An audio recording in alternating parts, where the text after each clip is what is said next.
Hola, muy buenas. Good afternoon, everyone. Distinguished authorities, kind guests, and attendees to the auditorium at BBVA, and those watching online across the screen, thanks to the technologies, those following from different spots in the world. Thank you very much indeed, and good afternoon. Thank you for joining on this second BBVA Sustainability Forum. We're going to spend the next 2.5 hours together. I would like to introduce myself. My name is Ángeles Blanco, a journalist, and I'm going to join you in this endeavor today as a chair to this session where you're going to be discussing sustainability at a core and the importance to lead a collective action that allows us to achieve the United Nations Sustainable Development Goals and the 2030 Agenda, thus contributing in the fight against climate change.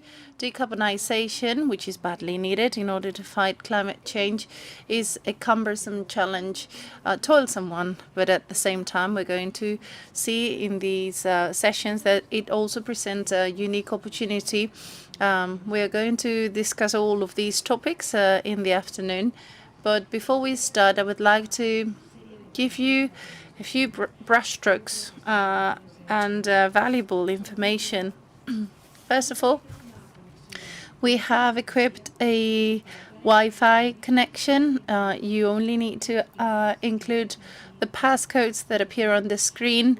Please remember your telephone need to be switched off or muted in order to avoid any potential interruptions during the speeches we're going to have in the afternoon.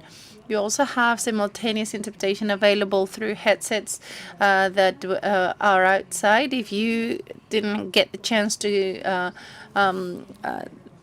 get your headsets and on the chairs, you can plug them in order to follow all the conversations that are going to take place in the afternoon.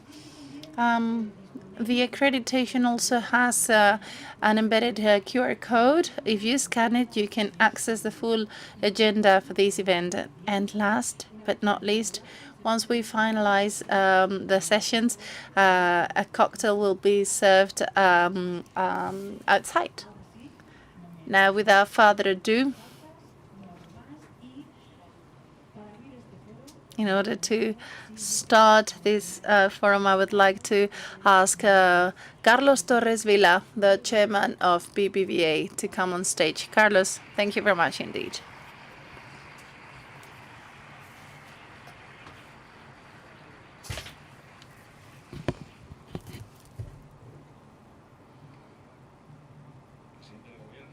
Distinguished President of the Government, distinguished authorities and members of the Board of Directors at BBVA. Ladies and gentlemen, welcome to our auditorium at BBVA, our city, our home.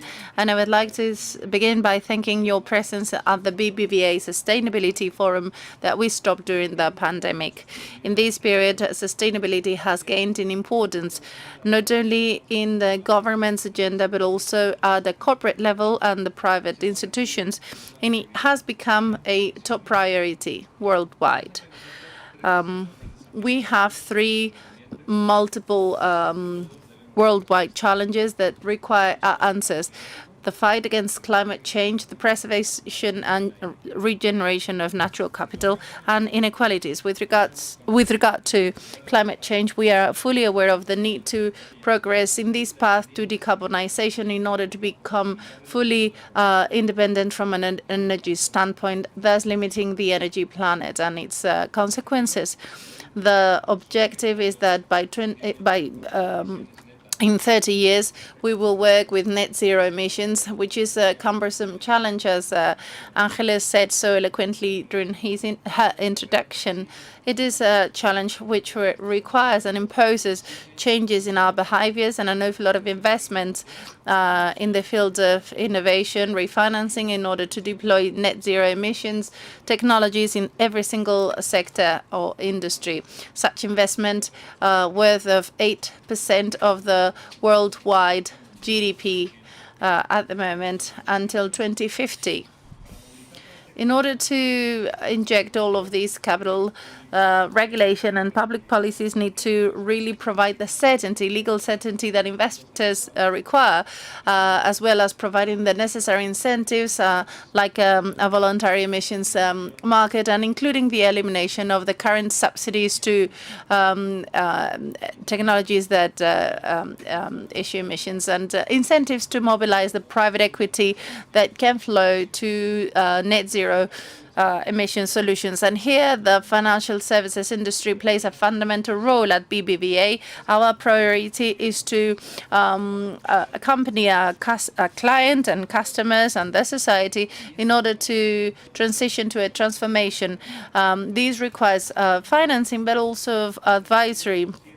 In this sense, we are pioneers in the field of sustainability, so as we were in the field of digital transformation, with a substantial leadership, thus mobilizing more than 200 billion euros in sustainable investments by 2050, and the ambitious commitment towards the communities where we operate, which is embedded on our social plan in order to forge an inclusive growth, and also our commitment to become net zero emissions players by 2050, directly or indirectly in different sectors, and these objectives are already published. Decarbonization is a cumbersome challenge indeed, but as Ángeles so eloquently said, she mentioned this is an awful lot of opportunities to everyone.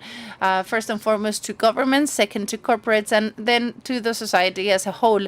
Spain, for instance, has the energy solutions for the future, sun. We are well placed in order to grasp the best opportunities to this transformation, to boost electrification, energy efficiency, renewable energy projects where we have proven technologies, but what's more important, technologies that are already profitable.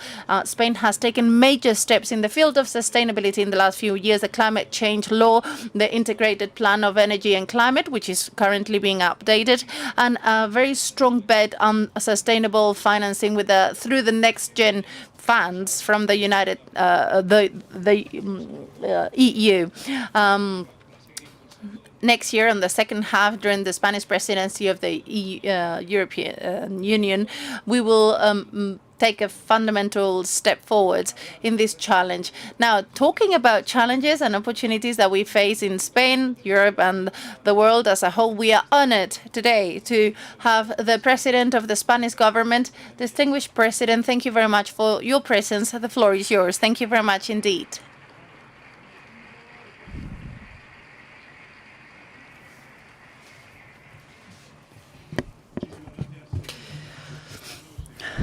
Thank you, Carlos, and thank you, Ángeles, as well. But mainly congratulations. As you mentioned, this is the second BBVA Sustainability Forum since 2019. You hadn't held this forum. A lot of things have happened since 2019.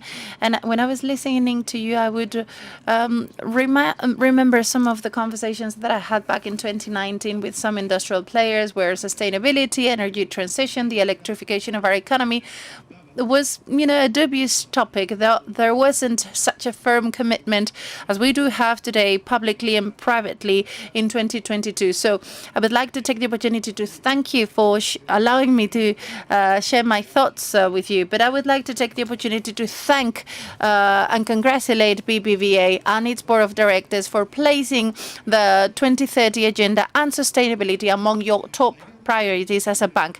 The idea of sustainability is turning its 30th anniversary, but the public and private industry has taken major steps, exponential steps in the last 10 years, but namely in the last 3 harsh years we are living. Sustainability, as you mentioned, Carlos, before, it is among the top priorities of the next gen funds that we have been entitled to as we reached in 2020 in response to the pandemic, but also the RRF plan that is being boosted by the Spanish government. This is not trivial because one of the reports that are commonly read by investors and the public administrations and its governments is the report about the global risk of the IMF, where 2022 placed energy emergency as the biggest, most important risk jeopardizing global growth, harming the health of our planet, thus raising concerns among the public and private institutions for the next 10 years. We can claim then that sustainability is a core element in the public and private conversations and debates. It is also true, and I will mention this later on if you give me the opportunity, that in view of the blatant scientific evidence, that every single year the United Nations panel on climate change stresses out these alarming signs. But apart from the growing consensus in the private and public sector about the cumbersome challenge that we have ahead of us, there are still groups that try to deny climate change, attributing this to the elites and thus trying to place this energy transition or this real problem of climate change as a mere debate among the political elites and financial elites, thus leaving aside an awful lot of small and medium-sized enterprises and workers of this challenge that we have ahead of us. Let's not be naive. No, we cannot see this denial in view of this blatant evidence that we have seen in the last few years, and especially in the heat years that we are living. I wonder who is still questioning these initiatives. They may be defending special interest and a very powerful, albeit old, status quo. And among the different arguments that are more dangerous is to place sustainability and the adaptation and mitigation against climate change as challenges that we can only secure in buoyant times, in the huge economic growth and prosperity regions, not the one that we are currently living in the aftermaths of the pandemic and Russia's invasion of Ukraine and its economic consequences and how it weighed on the world economy. So the consequence would be to let's postpone everything that has to do with the energy transition, because sustainability is only for the good times, the buoyant times, the major economic growth times. But in moments of dire straits, we need to go back to fossil fuels, which at the end of the day are killing our planet. And I strongly believe we all need to be fully aware of the dangers and the aftermath and the severe climate crisis that we are suffering. This is not yet another mere shortage crisis as it happened in the 1970s. In 1973, when warfare provoked major oil shortages and a major spiral of inflationary trends that affected the Western world. This is not 1973, no. The main driver of this war is well known, and its implications are well known to everyone, affecting our citizens with a major inflationary trend and the gas cuts that Putin is inflicting to the world economy, namely Europe. However, this crisis goes way beyond, because it is considered as a real threat that has been evidenced by scientists and the scientific community, which is the energy emergency. So from the private institutions, but also the public institutions, namely Spain and Europe, as we answer to Putin's invasion and his sabotage, we need to embark on an energy transition that is fair in order to avoid even a greater catastrophe, because inflation will probably decline. As you see, we're not wearing masks as it happened with the pandemic. Inflation will go down, but the energy emergency can have irreversible effects. Therefore, I strongly believe it is important to convey the message to you and the strong commitment of the Spanish government. Whatever answers that we give, whatever the plans are put forward, be it from Spain and at a European level, any given measure that needs to be implemented at the European, Spanish, or multinational level that aims at overcoming the energy crisis that came as a consequence to the unprovoked invasion from Putin to Ukraine. So we need to solve two fundamental issues. We cannot put away a fire, forgetting about another fire that hasn't been extinguished yet. So we need to be fully aware of the depth and seriousness of the situation we are living. Spain is especially exposed to the consequences of the energy emergency. And as a country, Carlos rightly mentioned, we have progressed an awful lot in the last few years, on the right track, by the way.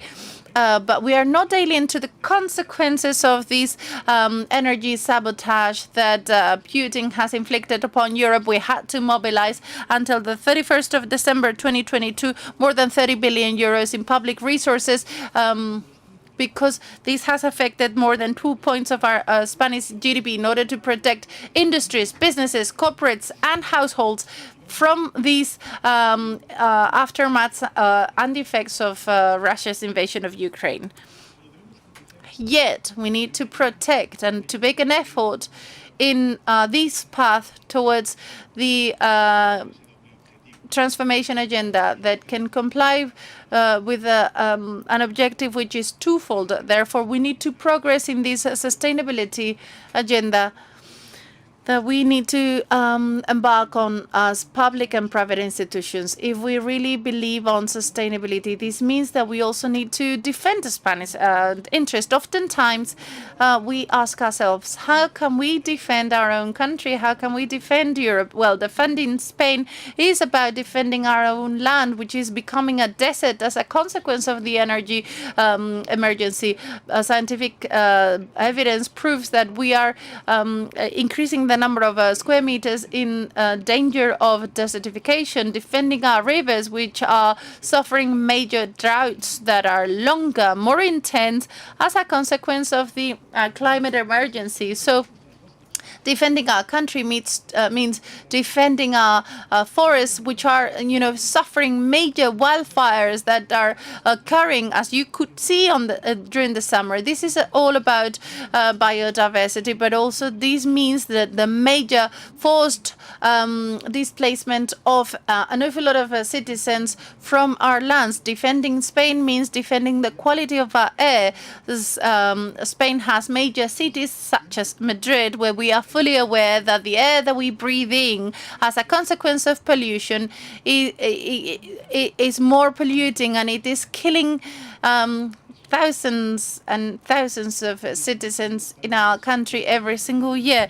Defending Spain means defending the energy transition that needs to be green, of course, but also fair and inclusive, with a clear bet on our energies. I told Carlos before, we need to defend our own energies, no others.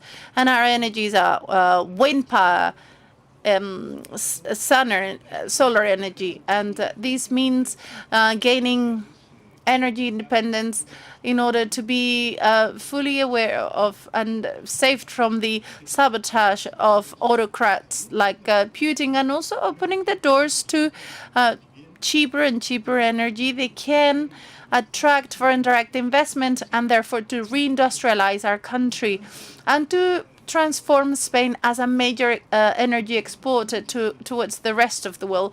We can do it. All that we need is a clear bet to transform the policy in a clear policy, and also to forge an alliance and partnership with the private sector. I therefore believe that the answer to this energy crisis that we are living shall not be going backwards or using this energy crisis to go back to the past, to obsolete energy models that are killing the planet, and quite more rapidly towards the future. And this is a future of sustainability.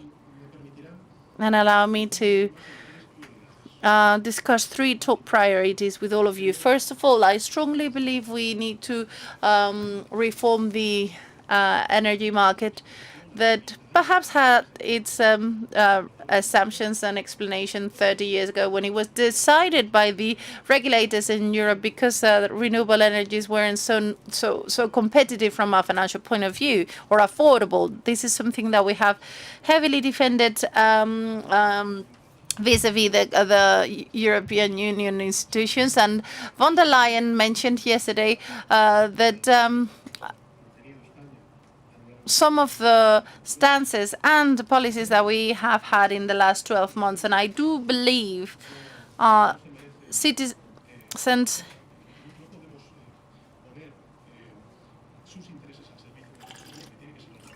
need their interests to be defended. And that was a very important first step because it recognizes that the design was a failure, a design that is not working adequately because of the enormous pressure exercised in these energy markets. And this is the so-called Iberian exception that allowed us to save more than 2.3 billion euros to small and medium-sized enterprises and the industrial fabric in our country, as well as benefiting households and consumers in Spain. It is obvious, though, that we need to rapidly progress towards a profound transformation and reform of the European energy market.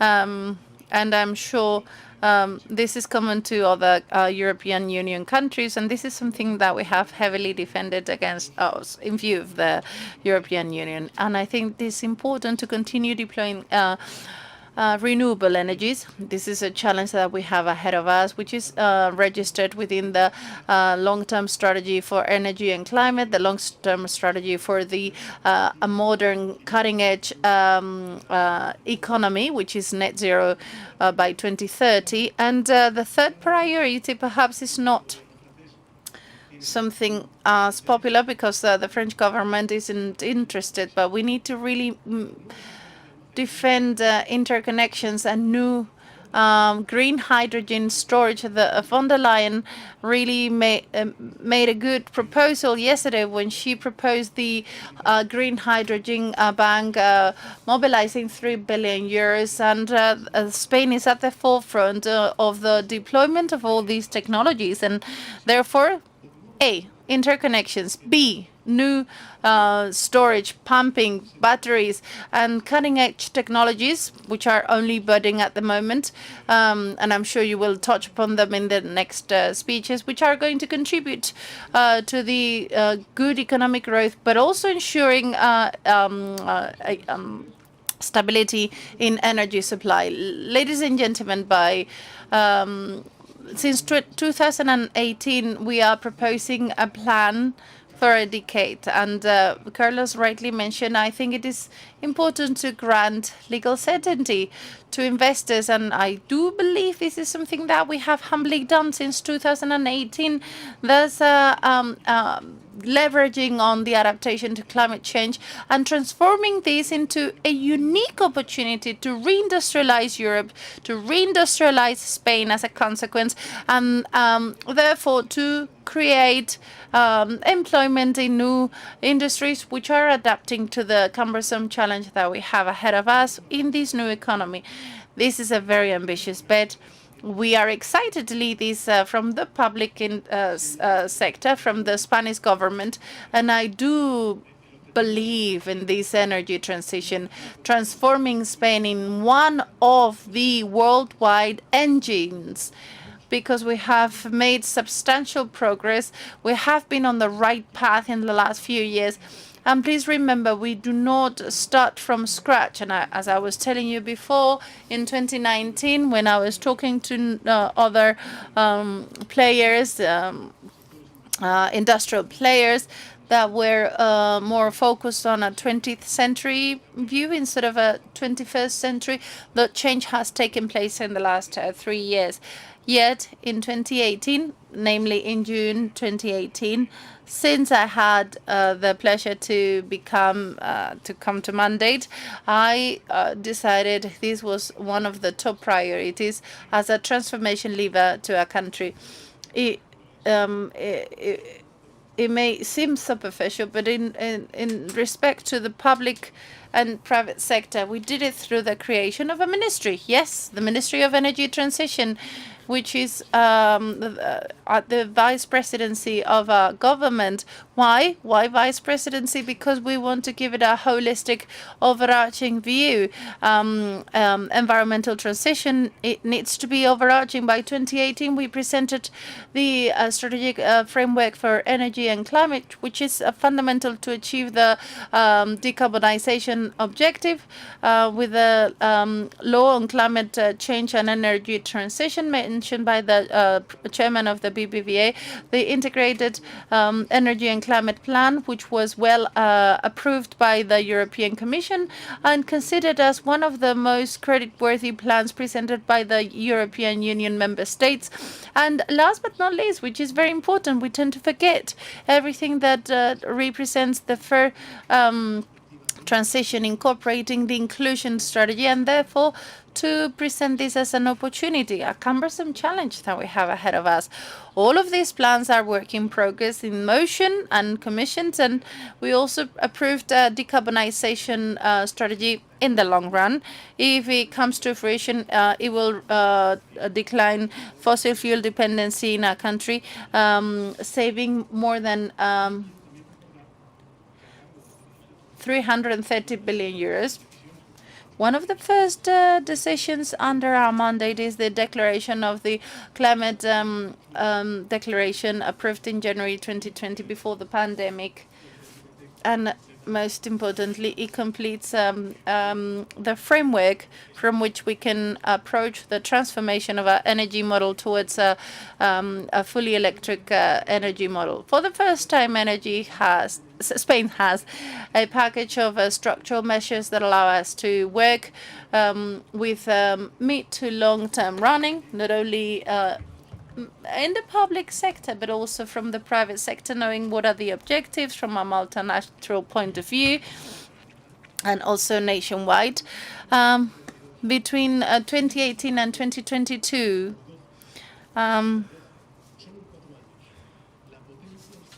installed wind power has multiplied 12-fold since 2018, in order to give you some comparison, and by 142 the total volume of PV energy. And 2021, just by an anecdote, we doubled our photovoltaic capacity in self-consumption installations registered in 2020, multiplying by 10 the figure reached in 2017. So this is an exponential growth, exponential development in our households. It is extraordinary. It is unprecedented in our history, but also in comparison with other countries in the European Union. We are sending signs, to investors and eliminating some hindrances in wind power and PV, like taxation to solar panels, and the elimination of this cumbersome paperwork. I know how tedious this can be, Carlos, and the approval of millions in subsidies. Almost 40% of the funds have been destined to boost sustainability in the industries like renewable energies, efficiency in households, and the restoration of other countries. We are living in the country with the biggest biodiversity in Europe. We are the European Costa Rica, and we are going to intensify our effort. We have received the latest tranches, and we are about to present the annexes to the European Union in order to link these funds to green agenda and the energy transition. I do strongly believe, if you take a look at this in perspective, was late to all the technology and industrial revolutions of the past, yet now we at the public and private industry, we want to be at the forefront of this revolution because we do have the possibilities to do so. We want to be the protagonist, the sheer protagonist of this revolution. And in a financial services industry forum, Carlos, I do believe the most important thing is to be able to offer a counter dialogue as it happened in the digital transformation. These to battle those hindrances against this transition that can trigger unemployment and social exclusion, whose intention is to hinder the tremendous potential to the progress and well-being of our societies. This is energy transition and digital transformation. If we do things well, if we believe these two disruptive transformations from an inclusion and social integration point of view, we can ensure that societies can share and embody this challenge which unites us in the public and private industries. And that's the reason why it is very important to talk about environmental transition and digital transformation. We also need to incorporate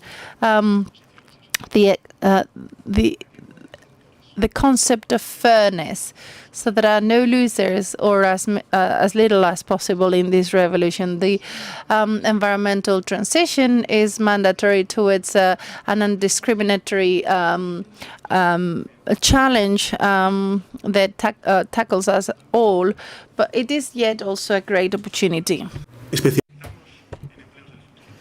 In order to specialize in the jobs of the future, in order to protect our natural ecosystems, in order to allocate the great amount of resources that we waste on fossil fuels, and in order to build a better country. And in order to do that, well, I think that it is essential to have the government involved, but also the private sector.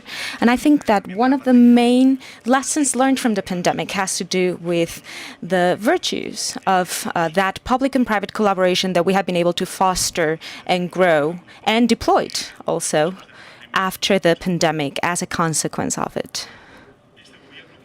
This government wants to be an ally to the private sector. We know what's at stake. We know the great cost of not doing anything.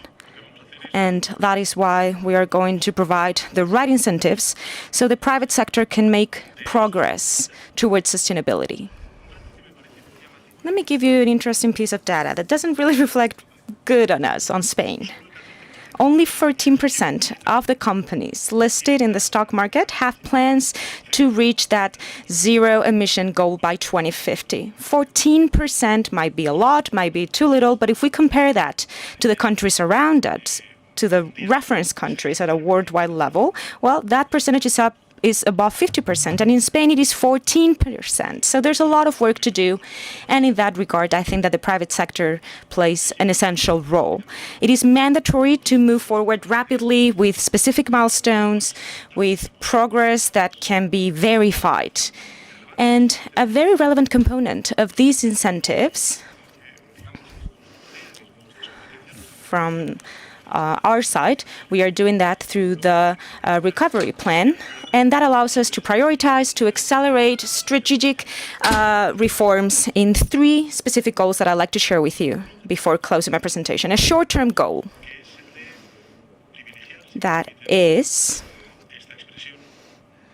and let me put it this way, using this exit to the crisis and use the sectors that have the most capacity to generate employment and leverage on that to reduce CO2 emissions. For example, renovating housing to include renewable energy and all the saving policies that we are implementing.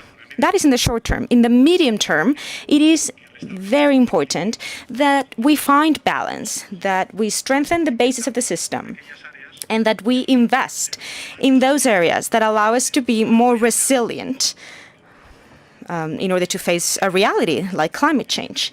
In the long term, I think we need to anticipate investment for future prosperity in new technologies, in renewable energies, innovative energies that have green hydrogen, for example, at the very core, as the core energy, so to speak. In this context, and going back to something that Carlos said, and I absolutely agree with him, I think that the financial sector plays a very important role, a core role, like it's always had, through sustainable investing. First of all, and you probably know this better than me, decarbonization of the economy needs significant levels of investment in the long term. The president of BBVA said it before, and therefore that is needed in order to implement the transformations that we need to implement, and they're very complex because there are many different interests at stake. Secondly, because the green agenda requires responsible investors and patient as well. They need to be patient. They need to be committed to building resilient economies and societies where the social value is also placed at the core of the top priorities. And we don't need to focus on the maximization of benefits in the short term. And I think that in this context, Spain has been quite a relevant actor.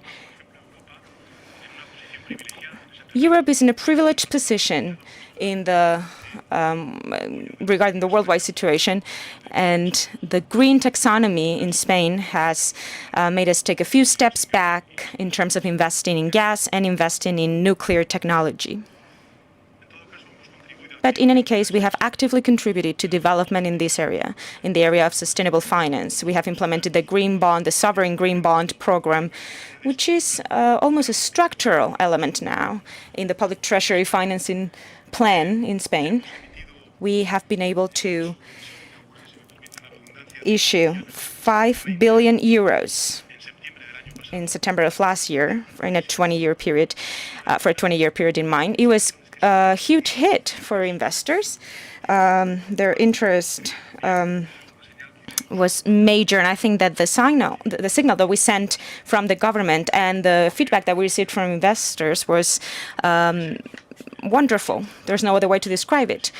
This has been repeated every time we've done it, and therefore that has allowed us to expand our base of investors in public treasury, and we've been able to develop the market of sustainable financing at a national market, but also at an international level. And just to give you a few more numbers, we have issued over 53 billion euros in green bonds, and over 1/4 of those are from the public sector, which is a sector that I like to remind you is not just limited to the general administration of the country. Obviously, there have been autonomous communities involved that have green bond issuing or sustainable formats. We've also had several public companies, ADIF, the high-speed railway, that, for example, has also issued green bonds. And just to summarize, what I want to say is that all of us need to take steps forward to stimulate participation, but also involvement of financial institutions in the transition towards a sustainable economy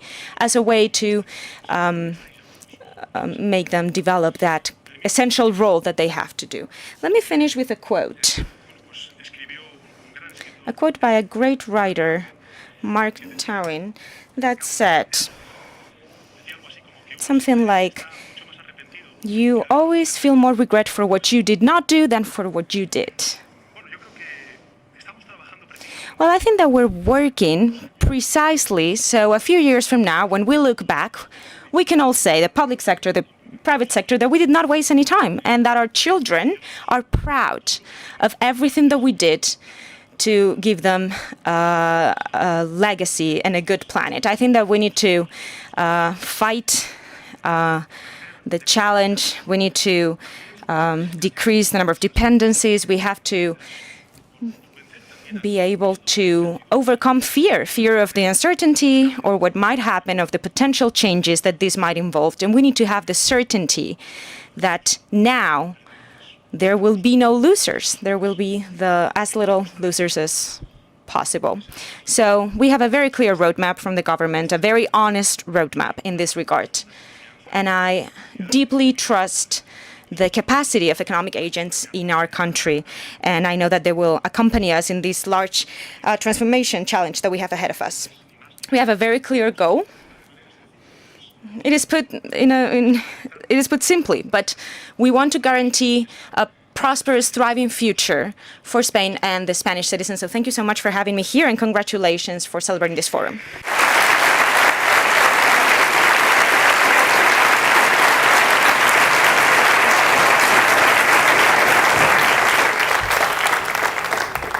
Gracias, Presidente. Thank you so much, distinguished President. Thank you, Carlos, for being here with us this afternoon in such an important event when we're going to talk about very important topics like sustainability. This is the end of the introduction, and we'll say goodbye to the President, to the distinguished President, because he has other agenda commitments.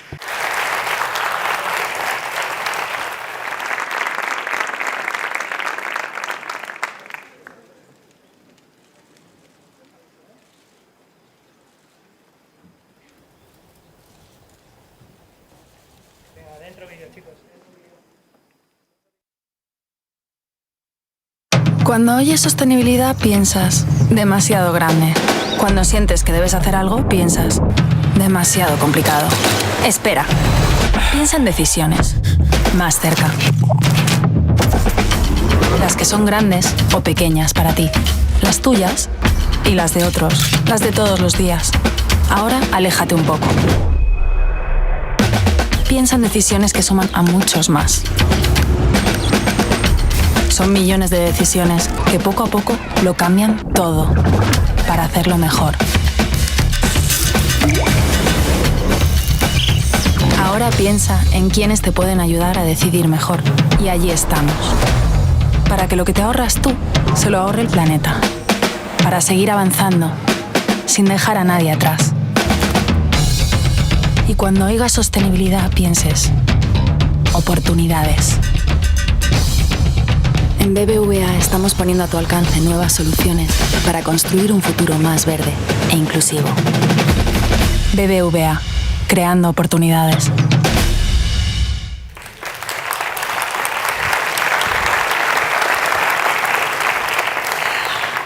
Bueno, pues como bien... Well, as you know, in the next 2 hours, a little less than 2 hours, we have a very interesting agenda. We are going to have major points of reference in the field of sustainability, not just national experts, but also international experts. And we will be privileged enough to have Nicholas Stern here with us. He's the chairman of the Grantham Research Institute on Climate Change and the Environment at the London School of Economics. Nicholas was awarded in 2012 with the BBVA Foundation Award, precisely in the climate change category, where he's a point of reference all over the world. And this afternoon, he's here with us to talk about investing and financing for sustainable growth and recovery. Nicholas could not attend in person, but we have him remotely. I think he can probably hear me now. And thanks a lot for being with us today in this important forum. The floor is yours. Thank you. Thank you very much for everyone at BBVA for their leadership and for inviting me. It's a real pleasure to follow Prime Minister Pedro Sanchez, and my very best wishes to my old friend Teresa Ribeiro, with whom I've worked very closely on all these issues. I'm very sorry that I cannot be with you. As you can see, I'm sitting in my academic study, indeed my old academic study, because the young academics don't have any books at all. But that is where I am in the London School of Economics, and I'm very sorry that I can't be with you. My subject today is investment and finance for sustainability and resilience and inclusion. Investment and finance. Where do we start? When we think about investment and its finance, we have to start with what we have to do. We know that we have to act quickly and we have to act on scale. If we delay, we enter very dangerous territory. This is not something that, we take our time, we try to move in the right direction, we hope it's okay. That is not a correct approach to this problem. It's a very dangerous approach to this problem. We have to act quickly and we have to act on scale. Delay is very dangerous. And I don't have to go through the consequences to us all as human beings and our children and grandchildren, and particularly the poorest parts of the world, if we do delay. Those consequences are for many people existential. So that is the challenge that we have to face, to act quickly and on scale. But as we recognize that challenge and as we move into action and as we make the investments we need to make, we must recognize that what we're creating here when we do act for sustainability and resilience and inclusion, what we create is the growth story of the 21st century. We create an economy which is much more efficient in its use of resources, particularly energy, but much more generally in its use of resources. That is productivity. That is extra growth if we reduce our resources better.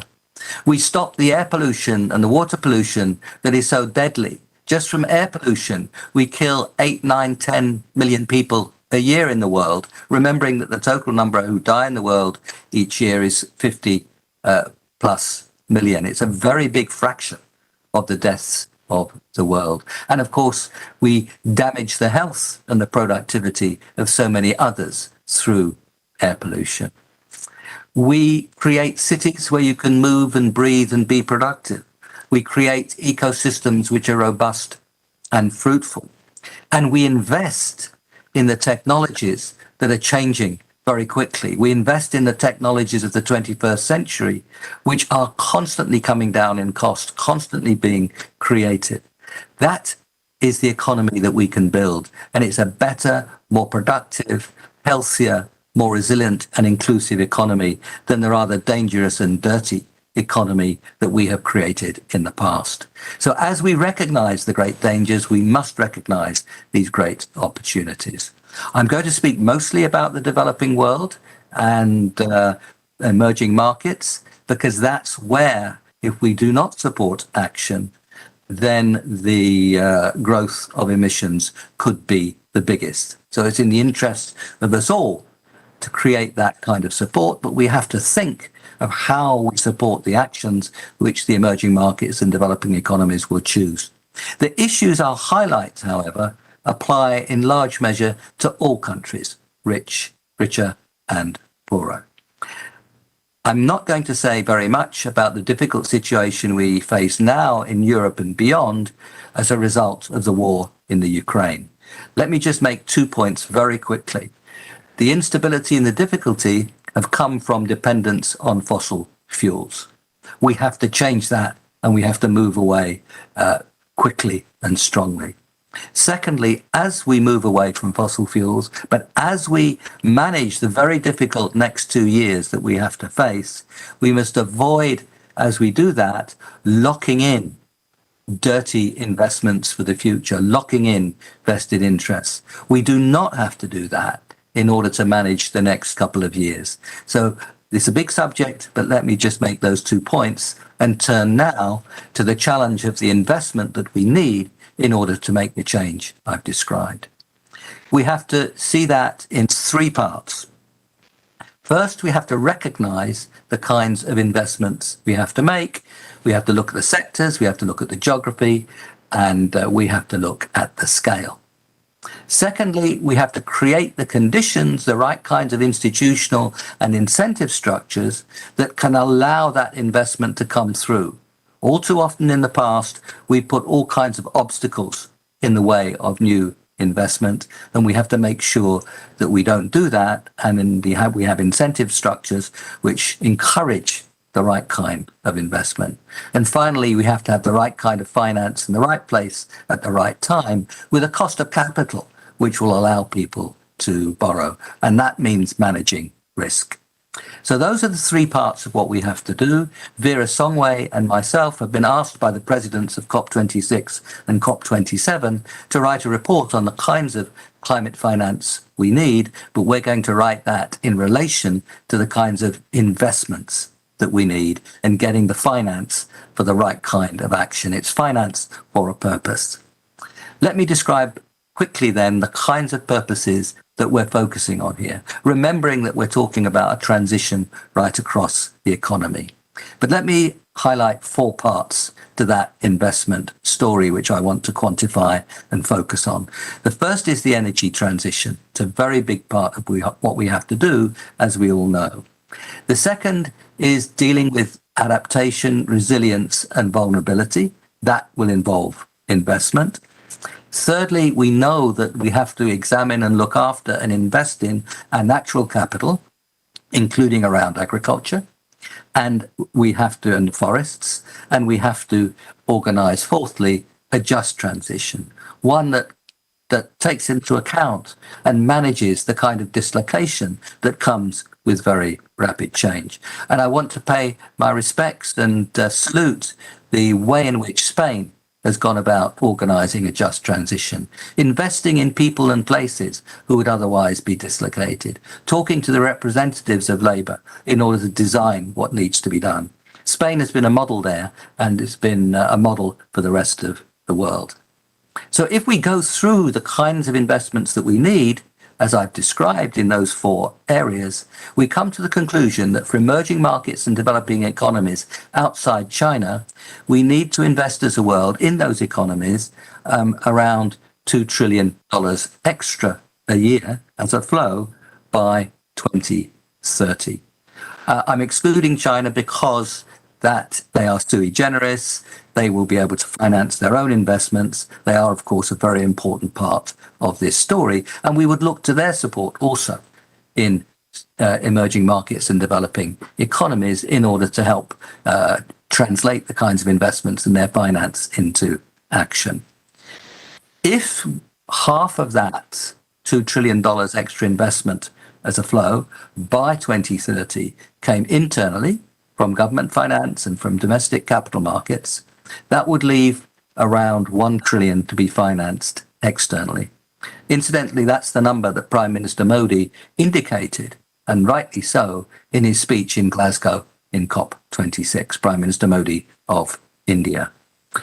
These investments will be, as I've described, enormously attractive, very strong, powerful investments, generating all kinds of returns in health, in bringing down costs and so on. But those investments have to be made. So let me turn now to their finance. If we are to get an extra flow of $1 trillion a year towards emerging markets and developing economies, it's not just nice to have, it's really must have if we're to get the investments we need to bring down emissions and to promote development. If we get that, what kinds of compositions, how would it actually happen? The first thing to recognize is the majority of that investment will be private sector investment. I've already insisted that we have to create the conditions for private sector investment through good policies, reliable institutions, long-term commitments and strategies. That kind of environment for the investment requires the private sector, governments, development banks, internal and external development banks to work together. And in Europe, of course, the European Investment Bank is a big part of that story. In other parts of the world, emerging markets and developing countries, there will also be the World Bank and the regional development banks and so on. So that's the challenge of pulling through the investment. There's lots of important detail there that I can't go into at great length in this short presentation. With that country platform, the investment can come through. How is it going to be financed? Well, in large measure, as I've already emphasized, it will be from the private sector.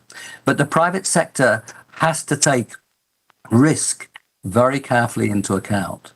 So the private sector has to work with governments, with development banks, indeed with multilateral development banks in many of these cases I'm talking about, in bringing down risk. It's not just the magnitude of the flows, it's the risk and the cost of capital if those actions are to take place and if the private sector is to be involved.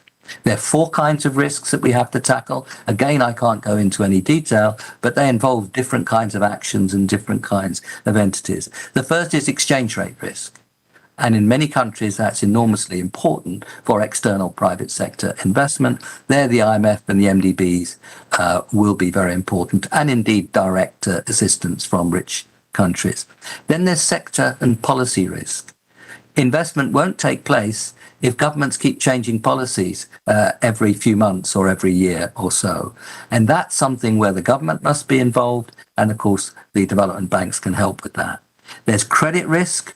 Will the people who borrow be in a position to repay if life gets difficult for any reason? And there again, governments and MDBs can play a strong role in supporting the private sector. And finally, there's political risk where MIGA, for example, the arm of the World Bank, can play a strong role.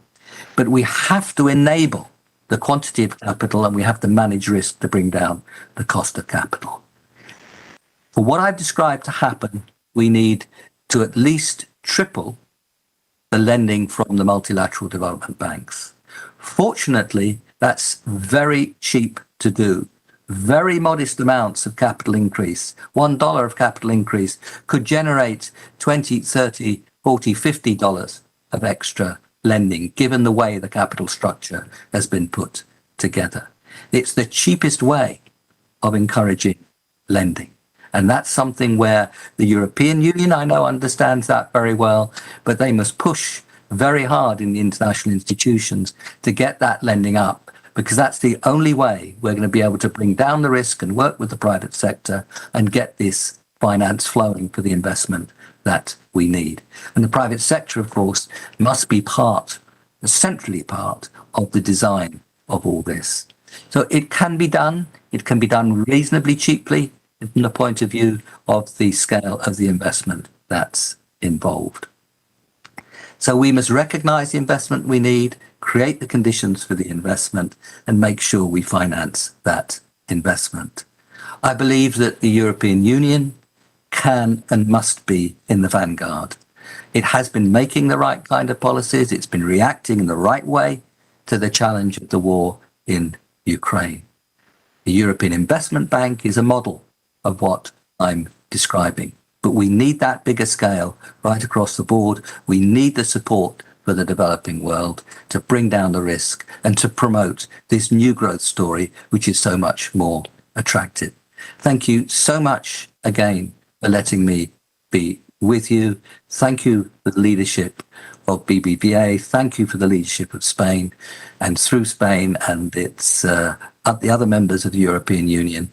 The leadership there will be absolutely vital to action, not only in Europe, but on the world stage that we need. Thank you very much.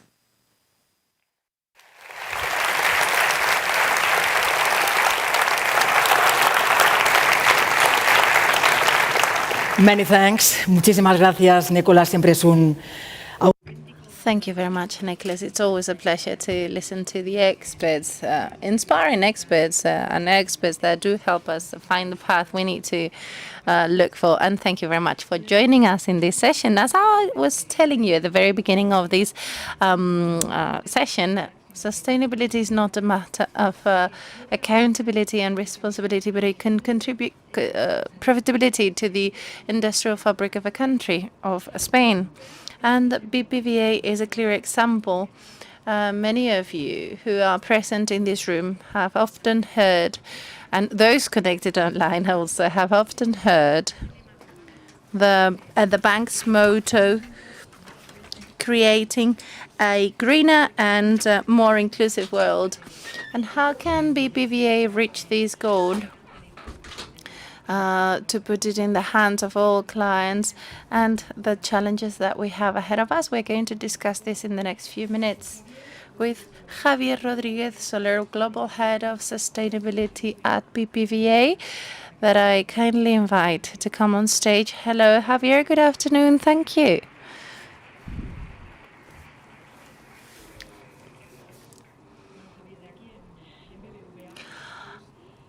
BBVA has clearly bet on the defense of sustainability. It is really at the core of your strategy, which really showcases the importance that you are bestowing upon this matter and this event that you've organized. I've heard and read that to BBVA, sustainability is the biggest business opportunity of this decade. This is an opportunity to BBVA. Why do you think it is also important to your clients? It's more than the opportunity to the decade. This really requires an explanation, Angeles. We have been talking about the cumbersome challenge to combat climate change, which is probably the biggest challenge in humankind. And really, it is a worldwide or planet challenge. And the good news is that this is an enormous business opportunity for the next 2 decades. And we have seen several figures that put this in perspective. And we find it very difficult. 8% of the worldwide GDP growth for the next 30 years. These are zillions and zillions. And to put this in motion, as Professor Stern mentioned, it requires the mobilization of governments in order to ensure the legal certainty and the political stability. And part of this equity needs to come from governments, but also 2/3 need to come from corporates. And companies, the business side, is the one that invests in a substantial fashion. For them to do it, it needs to be profitable. Private companies, if you don't see a business or opportunity, if you don't see the case, it is that we do not invest. As the president of the government, wind power and solar power for the production of electricity has been approved. It's only about deploying in others. You need to invest. In the case of green hydrogen, and we have panels of experts that cement, steel, land companies. They require subsidies for you to get an understanding. The next gen funds are 750 billion euros, and Spain is a country that has been the biggest beneficiary, 140 billion euros. So we can really benefit from the stability that we have in most markets in order to inject such equity from a private market. How can you help your clients? How are you helping your clients in order to help them transition towards a greener and more inclusive future? My colleagues will explain this later on, but we do think 3 things in order to help our clients. We advise them. They have their decarbonization plans. A car manufacturer decreasing the number of grams of CO2 per car. They're being accurate with very detailed plans, and we advise them so they become more ambitious and they deliver the plans. Those that commit the most, we can help them financially. Why? Because these are certain companies, and therefore we can assume greater risk with them. And this is not only about large crops, but also for SMEs and households in Spain. We have all the financial products have the sustainable mortgage, for instance, the sustainable modality loans for green loans in order to purchase an electric car, loans for farmers, and everything in the sustainable variety. There isn't any question that the biggest challenges, environmental challenges and social challenges that we have are global, are intertwined, and this is a blatant case. But we wouldn't be successful if we do not all contribute. What do you think it is needed in order to boost these transformation, the economy as a whole? They all have to do their part as long as it is profitable. governments need to look for a financial profitability, the well-being of the countries in which they are mandated to work, and for them it is profitable to deploy these policies, as we heard a few minutes ago.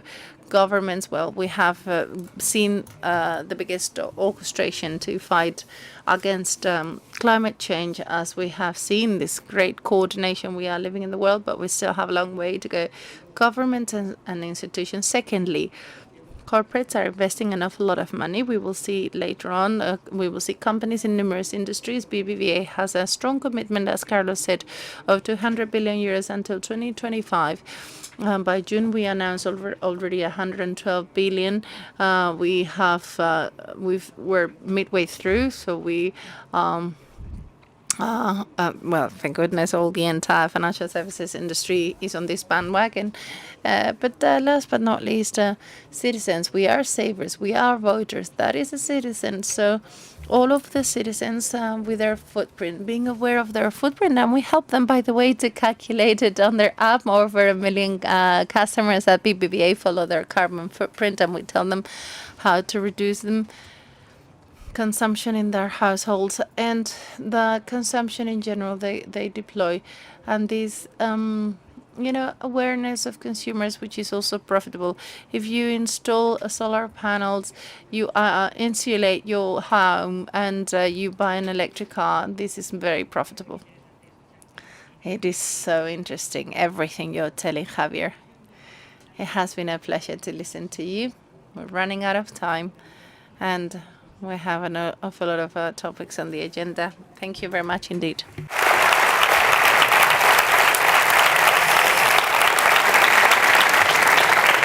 Bueno, pues es...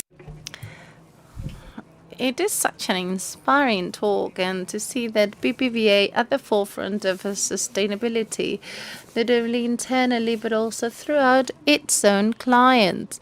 And such clients, which are the protagonists, are going to be the core of the second block of the agenda that we have ahead of us today. The objective is a shared objective, as we have said before, the president of BBVA. It is a shared goal between public and private partnerships, and in such a way we have the biggest companies that are going to lead this transformational process. And in order to put this in context, this block that we are about to start in the next few minutes, with 2 roundtables to be able to listen to corporate clients from BBVA. In order to do so, I'm going to play a video to give you some context. La sostenibilidad es el reto del siglo. BBVA está aquí para acompañarte en esta transición. El sector bancario es un actor clave en la sostenibilidad, movilizando capital y canalizando fondos para proyectos que proporcionan un futuro mejor para todos.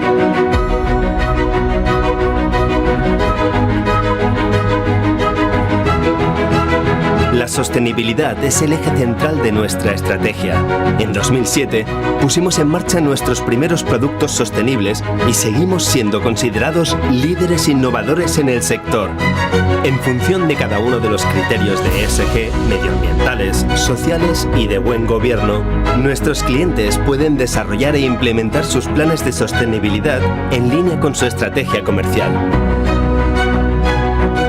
Gracias a nuestros equipos de banqueros, con profundos conocimientos, capacidades globales y alta experiencia por sectores, estamos a tu lado en cada paso de tu transición sostenible, entendiendo tus necesidades y ofreciéndote soluciones innovadoras que facilitan el éxito de tu estrategia sostenible. Nuestros expertos están aquí para apoyarte en la integración de la sostenibilidad en tu operativa diaria, así como en tu estrategia a largo plazo, aportando su conocimiento para afrontar retos y oportunidades específicos de tu sector. Ahora es el momento, porque nuestro único futuro está en el planeta en el que vivimos. BBVA. Trabajamos juntos para lograr un futuro más sostenible.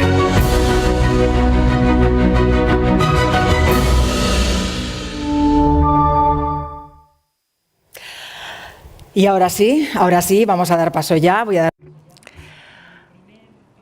I'm going to start the first roundtable to talk about how big and large corps can see sustainability as a big business opportunity. In order to do so, I'm going to ask the prominent keynote speakers, Sabina Flux, the Vice President and CEO at Grupo Iberostar. Good afternoon, Sabina.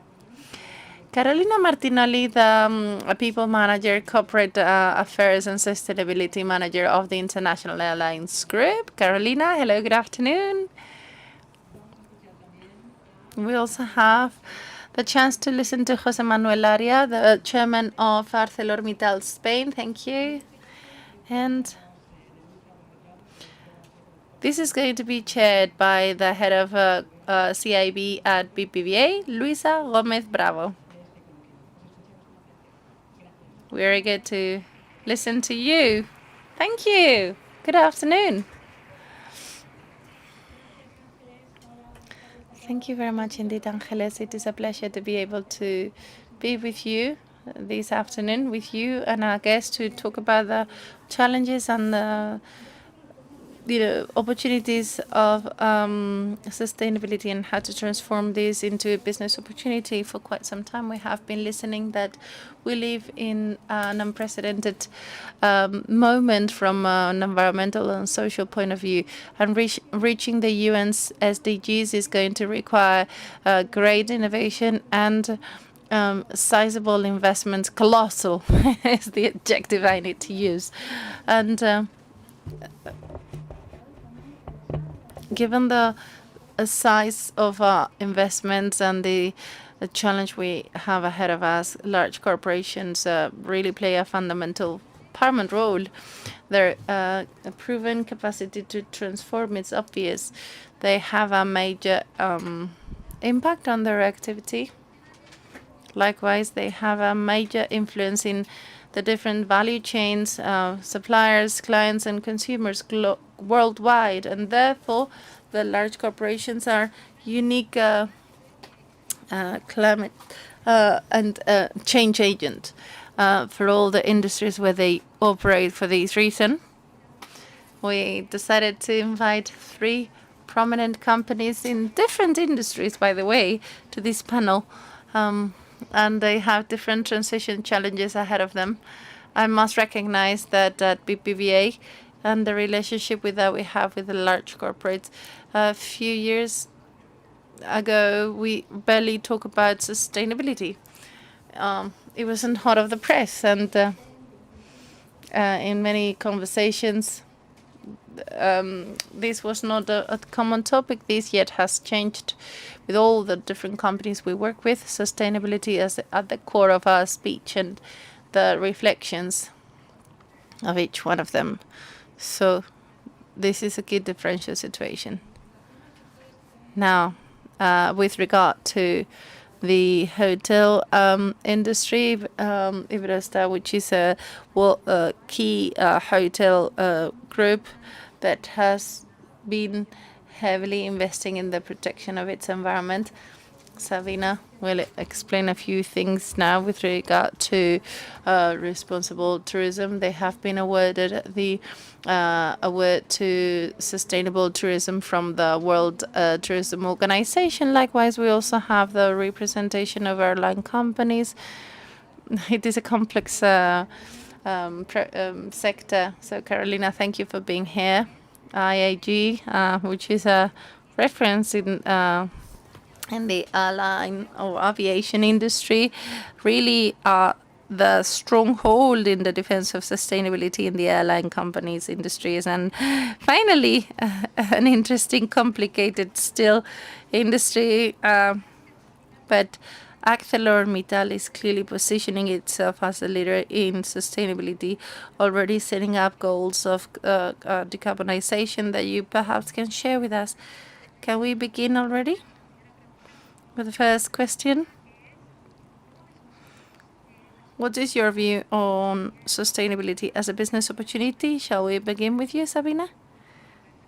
Thank you very much, Lisa, and I would like to thank BBVA for inviting me to participate in this panel. It is a pleasure to be able to be here with you. Who are we? We are a family-owned business, which somehow determines the way in which we approach sustainability, with over 65 years of track record in the hotel industry.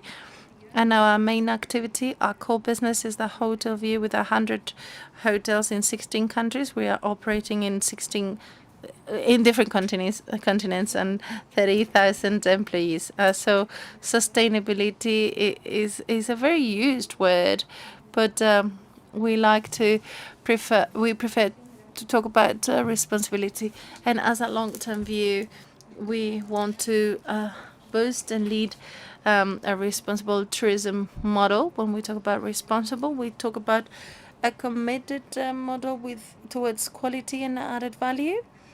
The quality and a tourist model that finds the balance between economic profitability and the impact on the society and environment as a whole. So this is the way we define this responsible model, the balance between the legacy and the profitability, giving a positive impact on the environment and individuals.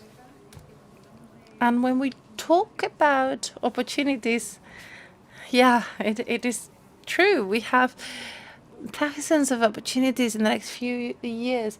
We do believe on that. And we have a very transparent belief in sustainability.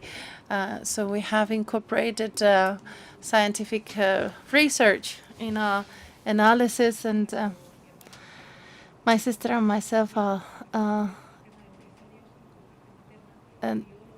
daughters of entrepreneurs and then scientists and biologists, and this is what we have tried and instill in our company. Having said that, those companies that do not embody sustainability in their strategy as an honest way will be left outside. This is a non-return ticket. And when we think about the different groups of interest, and this is what we live, you talked about employees, clients, and so forth. I would like to begin by employees. A sector like us are the heart and soul of our company. Without them, we are no one. And we have seen how our brand has been, reinforced thanks to the activities that we are implementing. And with this commitment, we see that when we capture personnel and the retention plans, this is helping us an awful lot. Without mentioning the new generations in Iberostar, 30% are the Z generation of the worldwide headcount, and 40% are millennials, 70% are millennials. They do adhere to projects and brands that are embodying and embracing sustainability. So thinking about demand from customers, this is growing after the pandemic and everything that we know. From climate change, we have a lot of information we did not have in the past. We do have it now, and reports showcase the companies like Expedia and Booking that publish annual reports, and they clearly know what is a traveler's behavior, what are the patterns, and 71% in 2022, 71% of travelers say they want to make an effort in order to travel more sustainable. This is 10% longer than last year. This is unstoppable. Then we have financial institutions. We've been invited by BBVA here, but it's true that sustainable financing is increasing. We are seeing that already. And in the end, they are given to companies that meet specific requirements, and this is taken very seriously. I think that's a very relevant topic for us as well. Then, regarding investors, for example, all of the investors that we talk to at an international level that invest in hotel assets, in the end, you end up working with those brands that truly foster these actions because they understand that they make their assets more valuable. And finally, I'd like to mention a group that is essential, and that is the government. because if we do not do this in collaboration with them, we cannot make it. It is essential to update the legislation on this.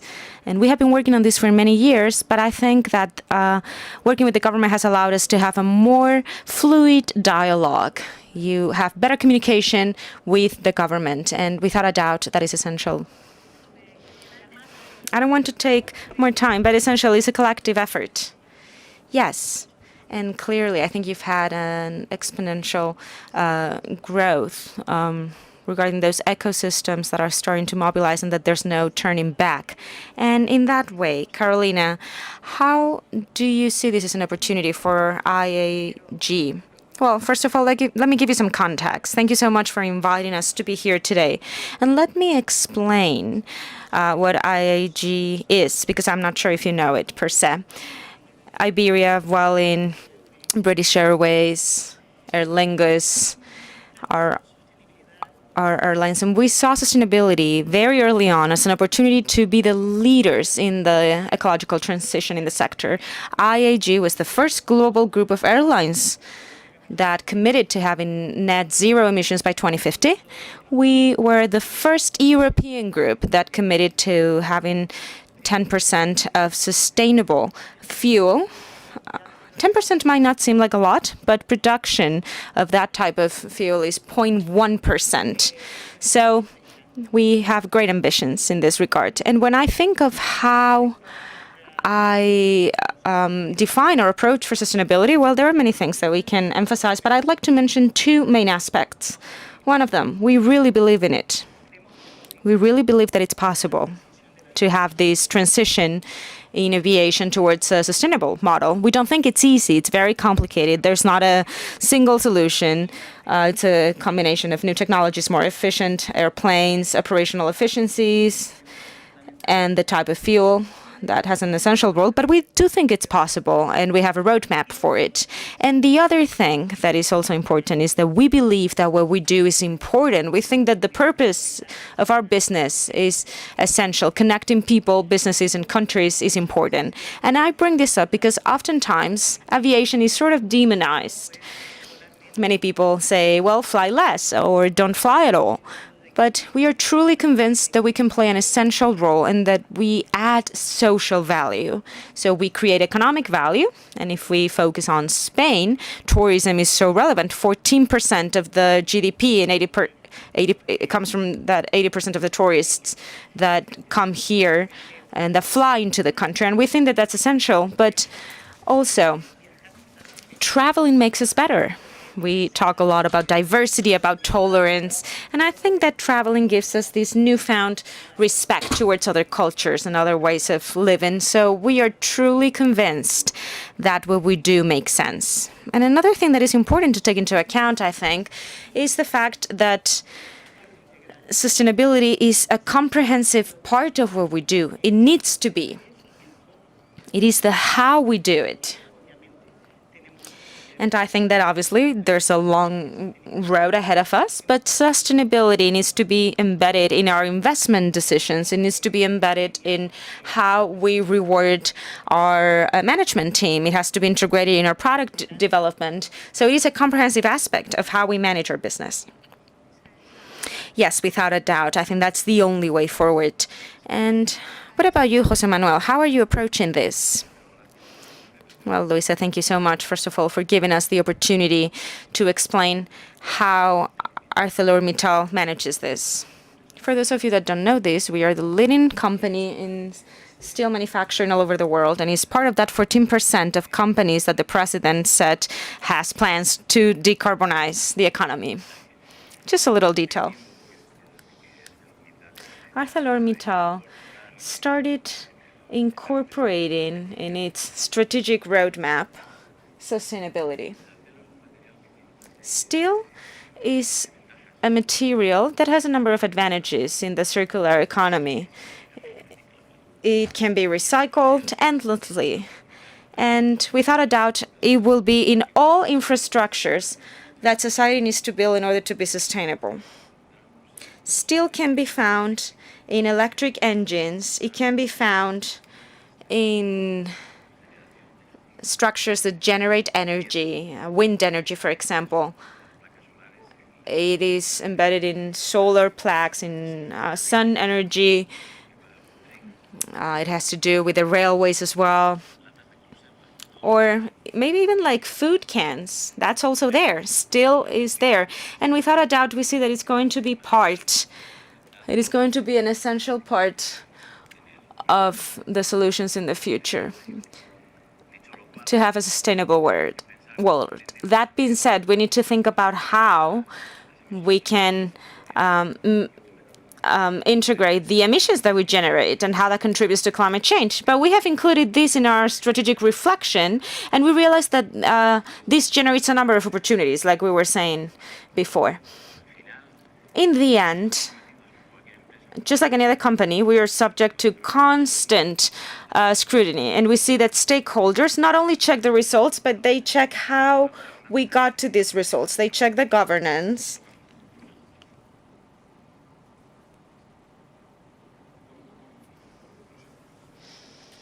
Hopefully you can hear me now. So how do we obtain these results? And in the end, this is not just about being responsible. This is about actually verifying that you are responsible and how you do things. So we are subject to a number of external audits that verify that our behavior complies with what we state. And that in the end has to do with the market share, because clients increasingly demand that type of behavior. So obviously, people are interested in sustainability because it is an opportunity that we have. Now, given financial flows, we need to finance ourselves. We are aware that financing increasingly will be harder.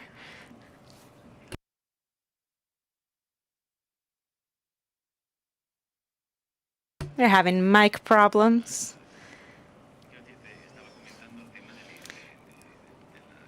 Well, as I was saying, we were talking about the importance of truly having a sustainable activity in order to obtain a number of financial flows that are complete. So what are our plans?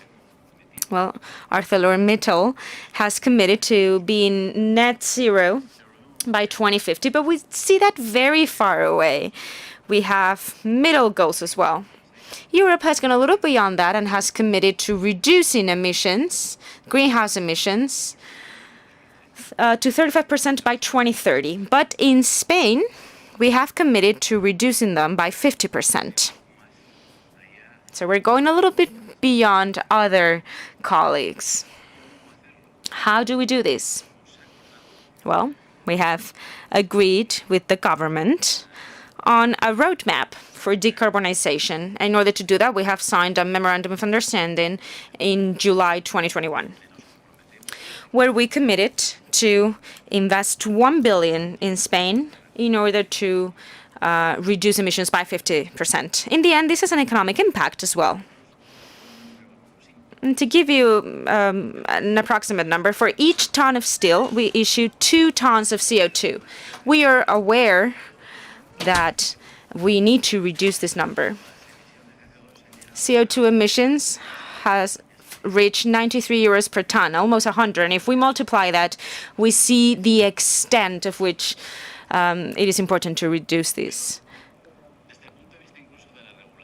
Even from a regulatory perspective, we are going to be forced to do this, and we need to go beyond that. We need to go beyond regulation.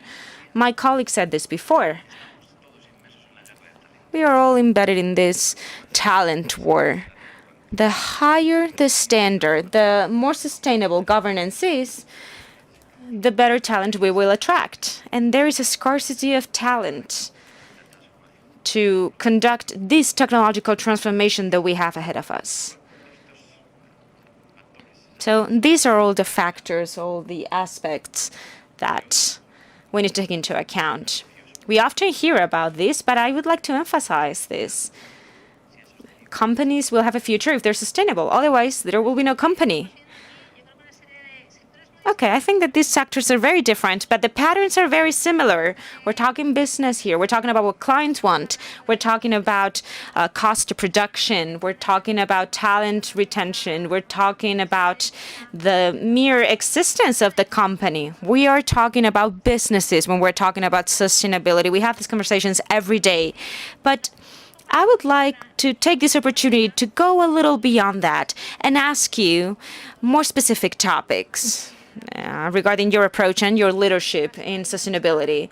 In your case, Sabina and Iberostar, you've talked about responsible tourism, an initiative that you've been working on for many years.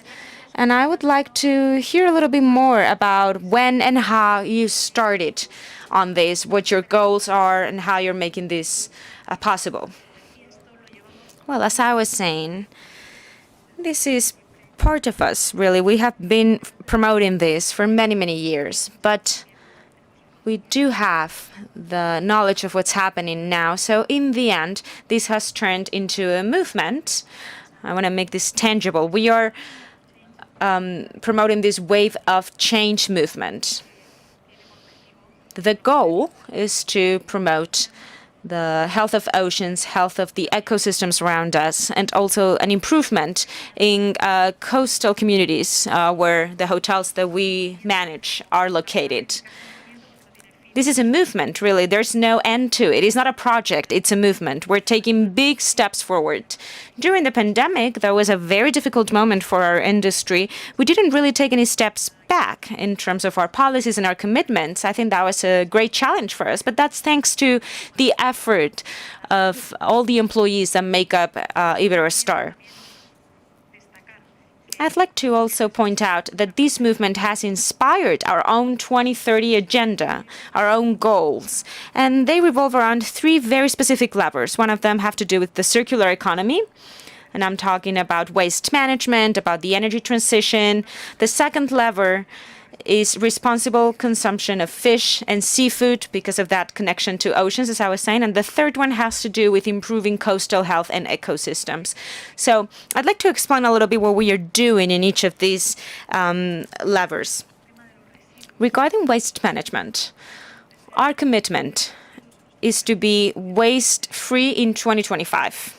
It's right around the corner, and this means that we cannot have anything that ends up at a dumpster. So we start getting rid of single-use plastics. We did that quite a while ago, over 4 billion references. We needed to train our employees, transform our processes. Plastic bottles was one of the main challenges because we cannot use glass in the pools.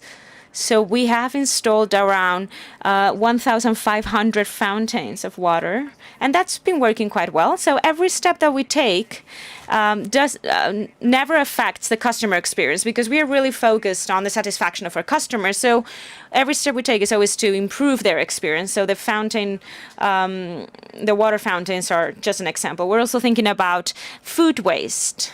That is also something that we have to tackle by implementing the technologies, by using, for example, digital scales that use artificial intelligence that help our chefs measure and change the menus so they can reduce waste. Of course, we need our customers to be aware of this as well, but that's just an example. We are going to be able to eradicate 28 tons of waste by hotel by year. Once we've implemented all these policies, we're taking lots of steps forwards. That has to do with waste management, but we've been the first international company in implement the reduce, reuse, recycle department. There are about 200 people all around our hotels that are really making an effort in this department. Regarding the energy transition, we've really talked about this today because decarbonization is another big topic. We are going to be in Egypt in the COP27, and we will be presenting our decarbonization plans. My sister Gloria will attend. She truly has been a pioneer and the main ambassador, the main driver of this movement. So regarding the energy transition, I just want to say that, of course, we have measured our carbon footprint. That's the first step. But we don't want to do this by buying credits and by working on the carbon offset approach. What we have committed to do is getting that neutrality by reducing our operations by making them much more efficient, and also offsetting through natural solutions in our resorts,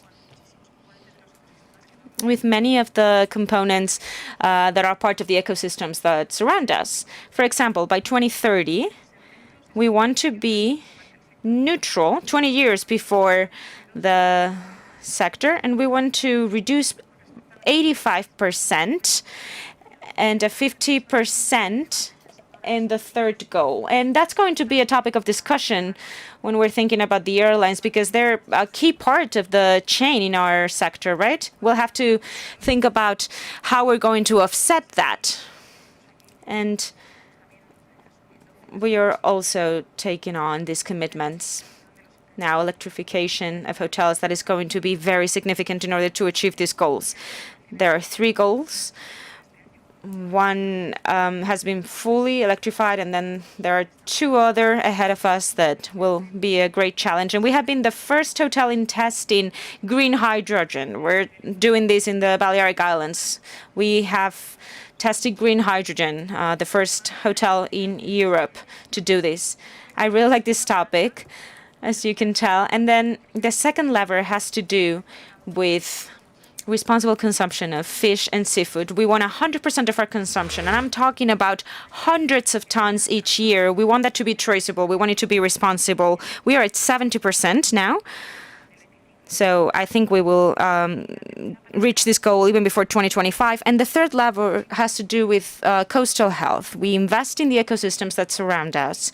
We invest in research, development, and in the end, we want to improve the quality of the destinations. We want to show it through science, because science helps us measure. It gives us the credibility, as I was saying before. And we have several reef laboratories. We are researching a specific type of seaweed in the Mediterranean Sea that plays an essential role. We just opened our first hotel that is an observatory for climate change. It is in Alcudia in Mallorca, and many other things. But coastal health is without a doubt a topic that we are truly focused on.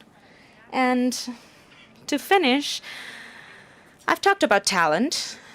It is important to be truly convinced, to have that conviction. We want to lead by example, and we are taking steps forward, and we're truly convinced we need to surround ourselves with the right talent. We have incorporated expert engineers that are specialized in climate change. We've hired biologists, scientists, people that have the knowledge, that have been helping us. And of course, we really invest in talent. We also need to take into account technology, which is essential. We need to find solutions constantly, solutions that allow us to move forward in a faster way. So I'd like to mention those 2 drivers that are essential. Well, yes, it's great to hear you. I really appreciate how you break things down in a tangible way. Sometimes we talk about the general aspects, and I really like how you went down into the details, because that is really useful for all of us from a business perspective, how to make sustainability something tangible, how to implement it. Now, regarding airlines, Carolina, obviously, decarbonization is complicated, right? I wanted to ask you, what support does the sector need in order to decarbonize in a rapid way? What do you think about this? Well, airline emissions are 2.5% of global emissions. I was saying before that there's not a one-size-fits-all solution. We need a set of solutions that are at different stages in development. There are promising new technologies. Hydrogen is also another aspect, and we have investments in that regard. But there are other things that are going to take longer. Everything that we can do, we do. But so we are renewing our fleet. We have more efficient airplanes. This SAF fuel is a reality. It works. It doesn't require a change in infrastructure. It can be used. We can use a blend of up to 50% with normal fuel. And that is a reality. I was saying before that the availability of SAF is 0.1%. And the price varies between 3 and 5 times fossil fuels. So we clearly need support. We clearly need policies that, instead of punishing us, help us migrate in this transition. And I think there are many examples of private-public collaborations that are working quite well.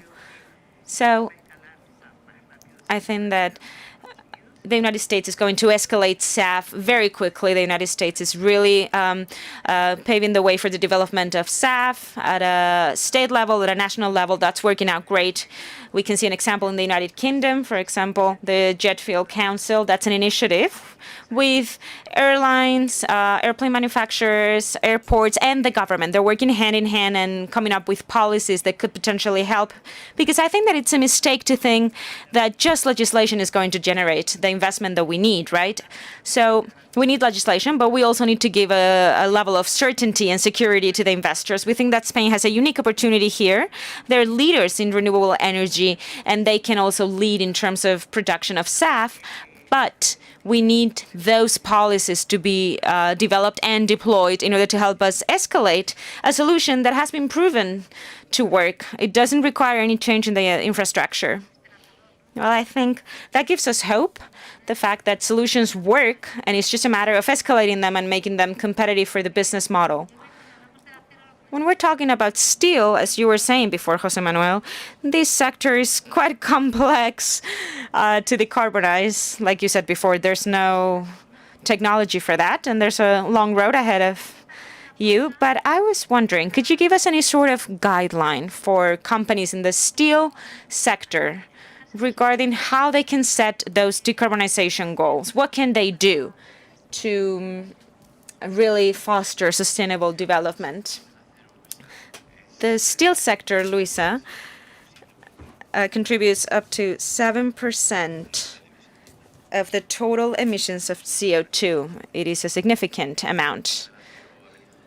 The steel sector has been using fossil fuels for decades. And it really requires a paramount technological change in a very short time frame. We need to decide about the route. At a company, we have decided the recirculation of gases with a refitting of such gases. And for such refitting, we need hydrogen. This is the element that we need in Spain. We have chosen the direct reduction of the iron dioxide, and the differential element is hydrogen. And where do we generate so many emissions? In the reduction of the iron dioxide. In the iron oxide reduction, this was always done with coal. Yeah. So oxygen evaporates with the coal and it generates gases. We want to replace it with the hydrogen. Instead of generating gases, we're going to generate water. So how do we generate such hydrogen? In a scale it doesn't exist today. Levels which do not exist in the market at the moment. And let's not forget about this, at a competitive cost, because otherwise we are not going to be able to do this business. That's the reason we have embarked in a consortium. Ideal Spain is the name of the Ideal Spain. Is recognized by the International Renewable Energy Agency as the biggest consortium with the biggest competition in the world. This is not set by us. This is set by a national, an international agency. And the Lighthouse Observatory has claimed it is one of the consortiums that really needs to be helped so these could be delivered. This entails the construction of photovoltaic solar plants isolated from the electric grid, which will be connected with the electrolyzers that are going to generate hydrogen that are going to be transported through a tube to final consumers. Yep. Now, to give you an idea of the magnitude of this cumbersome challenge and the figures we've got under the table, by 2030, we want to have 330,000 tons per year in a capacity upstream. This is almost 9.5 watts of production, or 7.4 giga watts. Which are the companies that this is a collaboration. We all provide our know-how and talent in order to, create an environment that allows you to ensure the competitive cost that we need to be able to replace the gases that we are using today. Some of these companies are already working with the generation of hydrogen I mentioned before. Enagas, yes, is the systems operator. It is a company that needs to become accountable of the transmission of such hydrogen. There are two companies, developers, so like being an H2, and two players, the off-takers, Fertiberia and ArcelorMittal. The difference against other projects is that there is a commitment to consume. So this is a very attractive project because someone is going to commit to sign contracts, 10, 20-year contracts.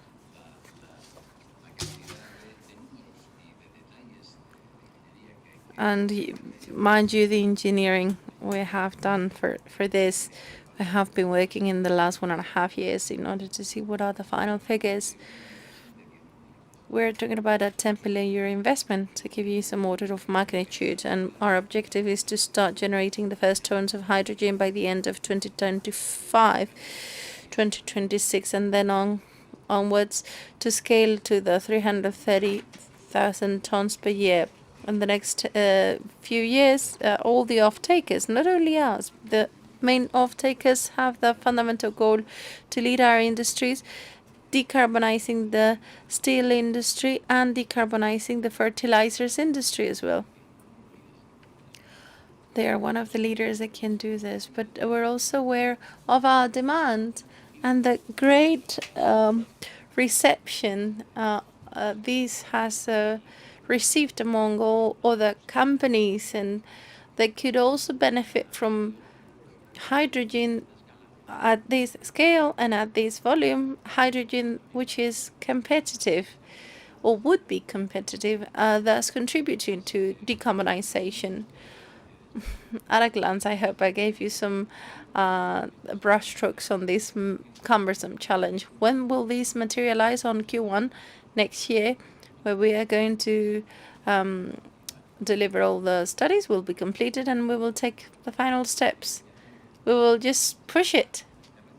We will go forward with this challenge. So this new reactor that we are to build is unprecedented in the world. So there isn't any single reactor that works in the world which works 100% with hydrogen. We need to minimize the risks. We can't make a mistake. There is a ramp up. Perhaps we will use natural gas a little bit, and as hydrogen works, we will gradually replace the gases vent off, and we will replace it with hydrogen. So the idea is to, build a path that really ensures the energy independence, the autonomy of a country. To give you an idea, this will mean 5% of the natural gas consumption in the country. To give you an idea, it would be eliminating 4% of the CO2 emissions of the country. I hope this gives you an order of magnitude. And they do define the challenge that we have ahead of us and the commitment to bring it to fruition.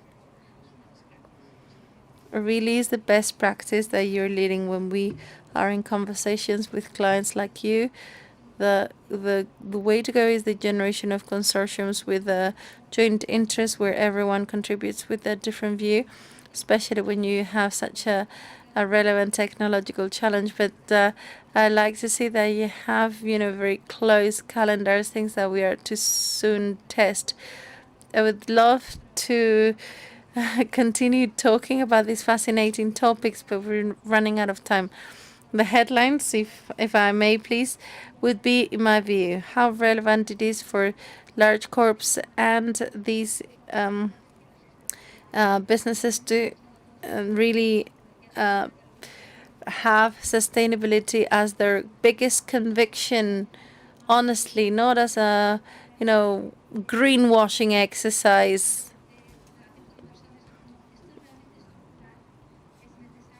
Is this really structural? So the challenges, the scarcity of resources, the social inclusion, clean technologies, the treatment of consumers, talent attraction, regulatory affairs. So you have talked about the business model, which will substantially change. We are really talking about sustainability as a competitive advantage for those businesses that are going to generate winners and losers in all the industries where we play. And clearly here we've got winners in all the industries where we are playing. And the second topic I wanted to mention is that here we need to be bound together with companies and clients. It is fundamental to work together.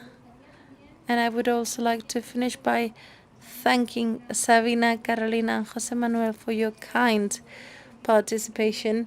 I've learned an awful lot from you today, but please remember that BBVA is here to accompany you firmly to those companies that really put sustainability at the core of their strategic agenda, those companies that start acting and that have the same ambition towards the future we want to reach in this. So thank you very much indeed.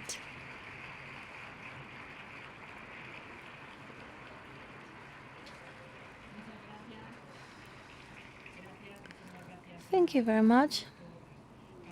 Thank you all for taking part in such an interesting roundtable that we have enjoyed, and listening to prominent people from large companies and telling what they're doing, what the companies are doing in a practical way in order to truly evolve towards that transition and sustainability towards a greener and more inclusive economy. It has been interesting, but still have a lot of voices to be heard in this room. And we're going to switch to the second round table, where we're going to be able to enjoy the presence of large corporates in their key players in their different industries in order to understand the good practices or examples in the field of sustainability companies. And we're going to hand over the floor in this second round panel to, and please come on stage while I name you, Rosa Garcia, the president of Exolum. Thank you very much indeed. Good afternoon, Rosa. José Manuel García Vejines, the CEO of Grupo El Tres Pinares. Antoni Ruiz Tubau, the CEO of Mango. Good afternoon. And in this case, this is going to be chaired by Peyo Belausteguigoitia. I hope I pronounced it properly. Who's the country manager for BBVA Spain.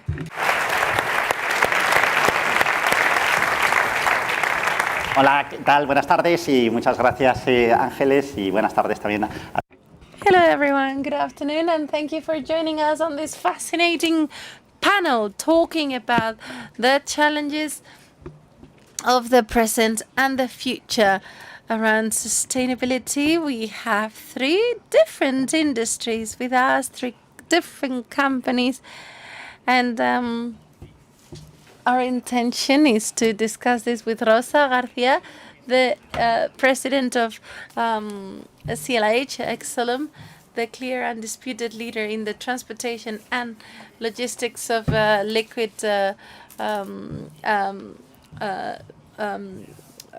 fuel, and are present in 9 countries. So we have been talking about this You don't want me to mention your CV, but I encourage you to search it on the internet. So you were the president of Microsoft Iberia, president of Siemens, and president of Excellent. Thank you very much for being here today. We also have Jose Manuel García Begines. Entre Pinares was born in 1984 as a cheesemaker, a family-owned cheesemaker, and they became the clear, undisputed leader in national production. They have different production centers in 4 autonomous regions in 53 countries. He joined in 2007 as the CFO, and he's now the CEO of Entrepreneurs. Thank you very much indeed.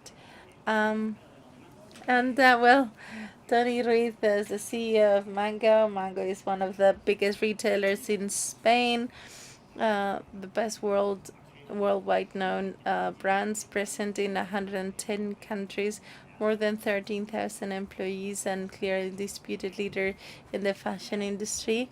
Tommy joined in 2015 as the CEO of Mango, and ever since then he has become the CEO. So thank you very much for your presence in this session. Thank you for this invitation, and I'd like to thank BBVA for this. So can we start with a common question, the main access in the field of sustainability? And I would like to know, what was the driver behind, or when you became aware of the fact that sustainability had to become a key strategic priority? We are a key leader in the field of sustainability, putting sustainability at the heart of everything we do. But if you reflect about how we were presented, we are the key leader in hydrofuels logistics. So these are fossil fuels. This was a 100-year-old company, making it sustainable in a world that was demanding decarbonization. So for us, sustainability for over 15 years is something that is fundamental, intrinsic, and it is helping us rethink about our business model. When we decided to think about sustainability, we took this philosophy as going to be the energy transition, and we realized that energy transition has a common goal, less polluting world, but also different paths. If you ask, depending on who you ask, if you ask these billion people that do not have any access to any type of technology, they want to have technology around them. So if you ask the Europeans before the war in Ukraine, they would say yes, sustainability, but that is not only to be affordable, it needs to be sustainable from an environmental perspective and fully available in order to be always used. And we realize sustainability is not only synonymous with being greener or more ecologic, and the needs to be environmental sustainability, because if we move too fast and if we engage in an energy transition, there will be the losers, and therefore this would not be fair, and then a lot of people won't have access to energy, and then the transparency and the sustainability in terms of governance. So in these 3 areas, in the environmental area, the first thing that we decided is to say, okay, we need to do 2 things. The things that we do need to be done more and more sustainable. The second one was clear. We need to reinvent ourselves, and since we can do it very well, handling the energy that moves the world, but thinking about the other energy drivers which are fundamental for the organization, like biofuels, hydrogen, synthetic fuels. But we did not want to leave many other countries and citizens that had no access. And that is why we are focusing on other countries, and we're trying to take energy where people don't have it right now. And so if we did not have such a solid structure, we could be very polluting as a company. So we need to have a clear idea that we need to work towards that so we don't pollute at all. That has to do with the environment. Now let's talk about the social aspect of it. Let's say that tomorrow we decide to change completely our business model and stop doing logistics for hydrocarbon. At an environmental level, this could look like a good idea, but that's not true. First of all, we would pollute much more, and we can explain this later in detail, and we would leave a large segment of the population that could not change their cars and buy electric cars. They would really be unable to afford these fossil fuels. So it is very important to take that into account, not just doing what we do, but we need also to include what society wants. We need to make major efficiency efforts. And these efficiency efforts, instead of keeping them for our own benefit, we need to distribute this and share it with society, making sure that our prices don't go up, even though other prices do change. Now, regarding employees, if we do not do anything, the company is going to change a lot and we will need to get rid of them. So our challenge here is to make sure that their jobs are sustainable. How? By training them. Our business partners. We've talked so much about how we need to work together, how we need to minimize risks.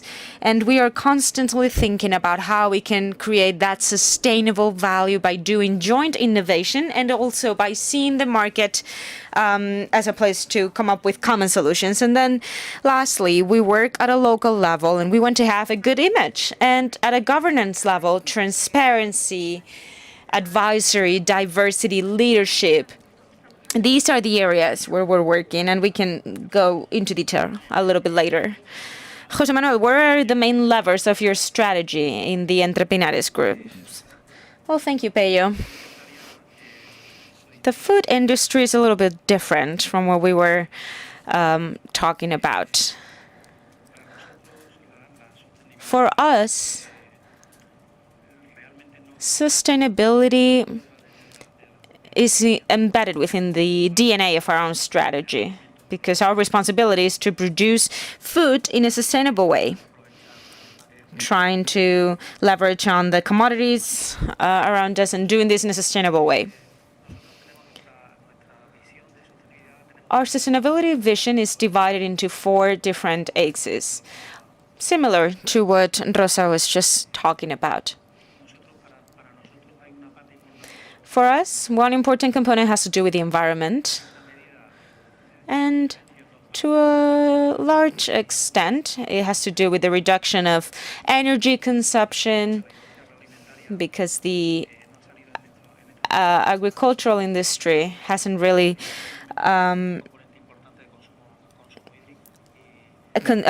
takes up a lot of water, and our responsibility is to try and reduce that consumption as much as we can and produce sustainable food. So regarding the environment, we have to focus on reducing that.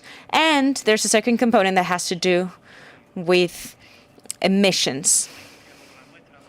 A sector like our sector, and just to give you an idea, in our 7 factories, we have about 500 million liters of milk each year.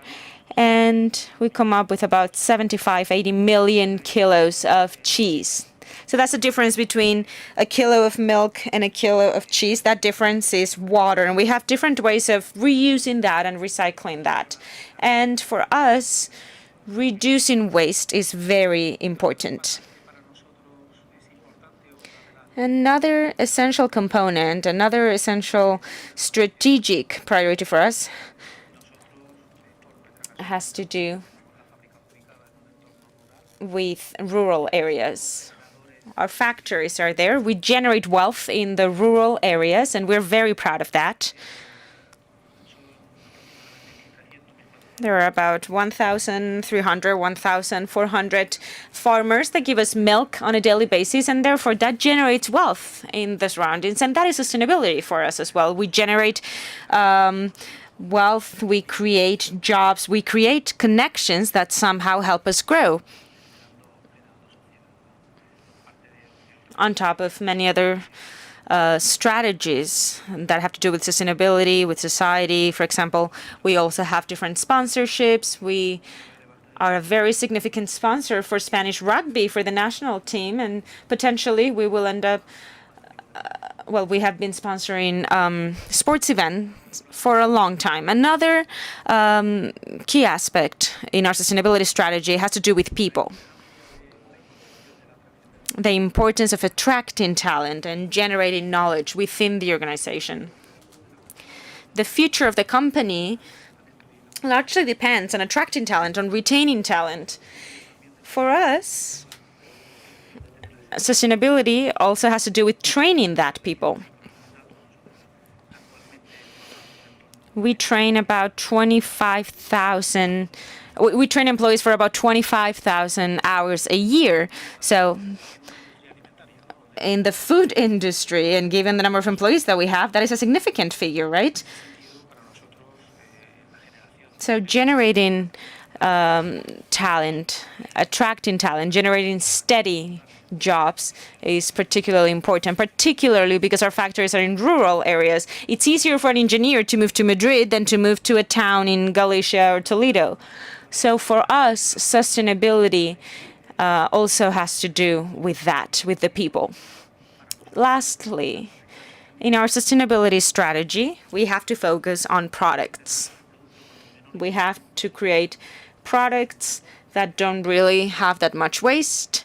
And that's a challenge because we do have a food problem all over the world. And the food industry always needs to think about doing more with less. That's very important for us. Also, quality is important. We need to reuse and leverage on the products that we already have. They have a very significant nutritional component that we need to take into account here. And the milk industry, over the last few years, we've had some bad press. But nutritionally speaking, they're very good and they generate value.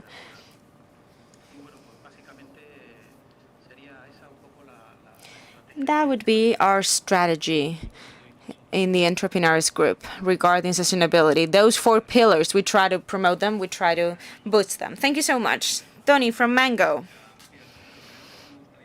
Well, the first thing I'd like to point out, given the current situation with volatility and uncertainty, I think it is essential that those of us that have the responsibility of leading companies, not just as CEOs, but across the entire management level, we need to know what things are here to stay and what things might not stay, what things are going to change. I think we really need to understand that. I do not think sustainability is a trend. I think it's a reality. Therefore, I think that we need to truly focus on it and pay attention to it. That time when we would just grow, I think those times are over. So sustainable growth, I think, is on everyone's agenda. What do we think about sustainability at Mango? Well, we think it's the way to go. We've started taking steps in the right direction, but there's a long road ahead of us, and there are lots of challenges. And I think it is essential to see it that way. It is very strategic for the future. So we started in 2002 with our sustainability department 20 years ago, and I think it didn't really happen after a specific event. I think we truly understood that the fashion industry is one of the most polluting industries all over the world. And I think that the challenge that we have then is how we can truly transform it. Our goals are very much connected to the Sustainable Development Goals of the United Nations. And let me give you some specific examples about what we are doing. There are three main areas. We are committed to the planet, we are committed to our setting, and we are committed particularly with the supply chain. And we think that that's very important. You were talking about this before, 110 countries that produce a lot, and that's a significant challenge. We have the factories, and vendors truly have a significant challenge regarding the supply chain. So the main three pillars that we're working on are products, reducing emissions, and traceability across the supply chain. And we think that that is very essential. Regarding products, of course, we will need to use more sustainable materials, more natural materials. That is quite obvious. Secondly, regarding production processes, we really need to make these processes much more sustainable. And thirdly, and this is going to change the industry quite significantly, product design is going to change. This blend of different materials, we probably will need to change that, because reusing clothes, recycling clothes is very complex when you mix and match fabric and materials. And this is happening in the automotive sector. Large parts of a car can be recycled, but not the fabric mixed with plastic. Now, regarding reducing emissions, I think all companies have that commitment. By 2050, we need to be positive, not neutral, positive. And by 2030, our commitments have to do with goals number 1, goals number 2. I think that we are truly working towards that, going to increase, and probably we will have passport products. And Mango has been the first company, the first fashion company in Spain that has published where our suppliers are in Tier 1 and where our Tier 2 suppliers are. And I think this is progress in terms of our commitment and our partnership as an industry, and particularly in our company. And now we're moving on to the third level. Where do we buy our materials? We buy what we need to make the clothes. I think the most significant challenge that we have, and this said, we don't really talk about sustainability when we're talking about. We take the time as CEOs not just to study the topic, but truly understand it and participate in forums like this. I think it is essential to check my agenda and understand which part of my agenda is for a crucial topic. It needs to come from that understanding, from that exchange with many other sectors.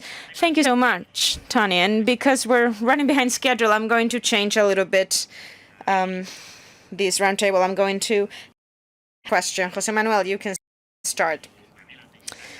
This topic came up in the previous roundtable. We were talking about sustainability as an internal driver in companies, in terms of attracting talent, in terms of retaining that talent. And I think that this is a relevant topic, and I'd like to know your opinion on that and how you address this in your. In the end, the final goal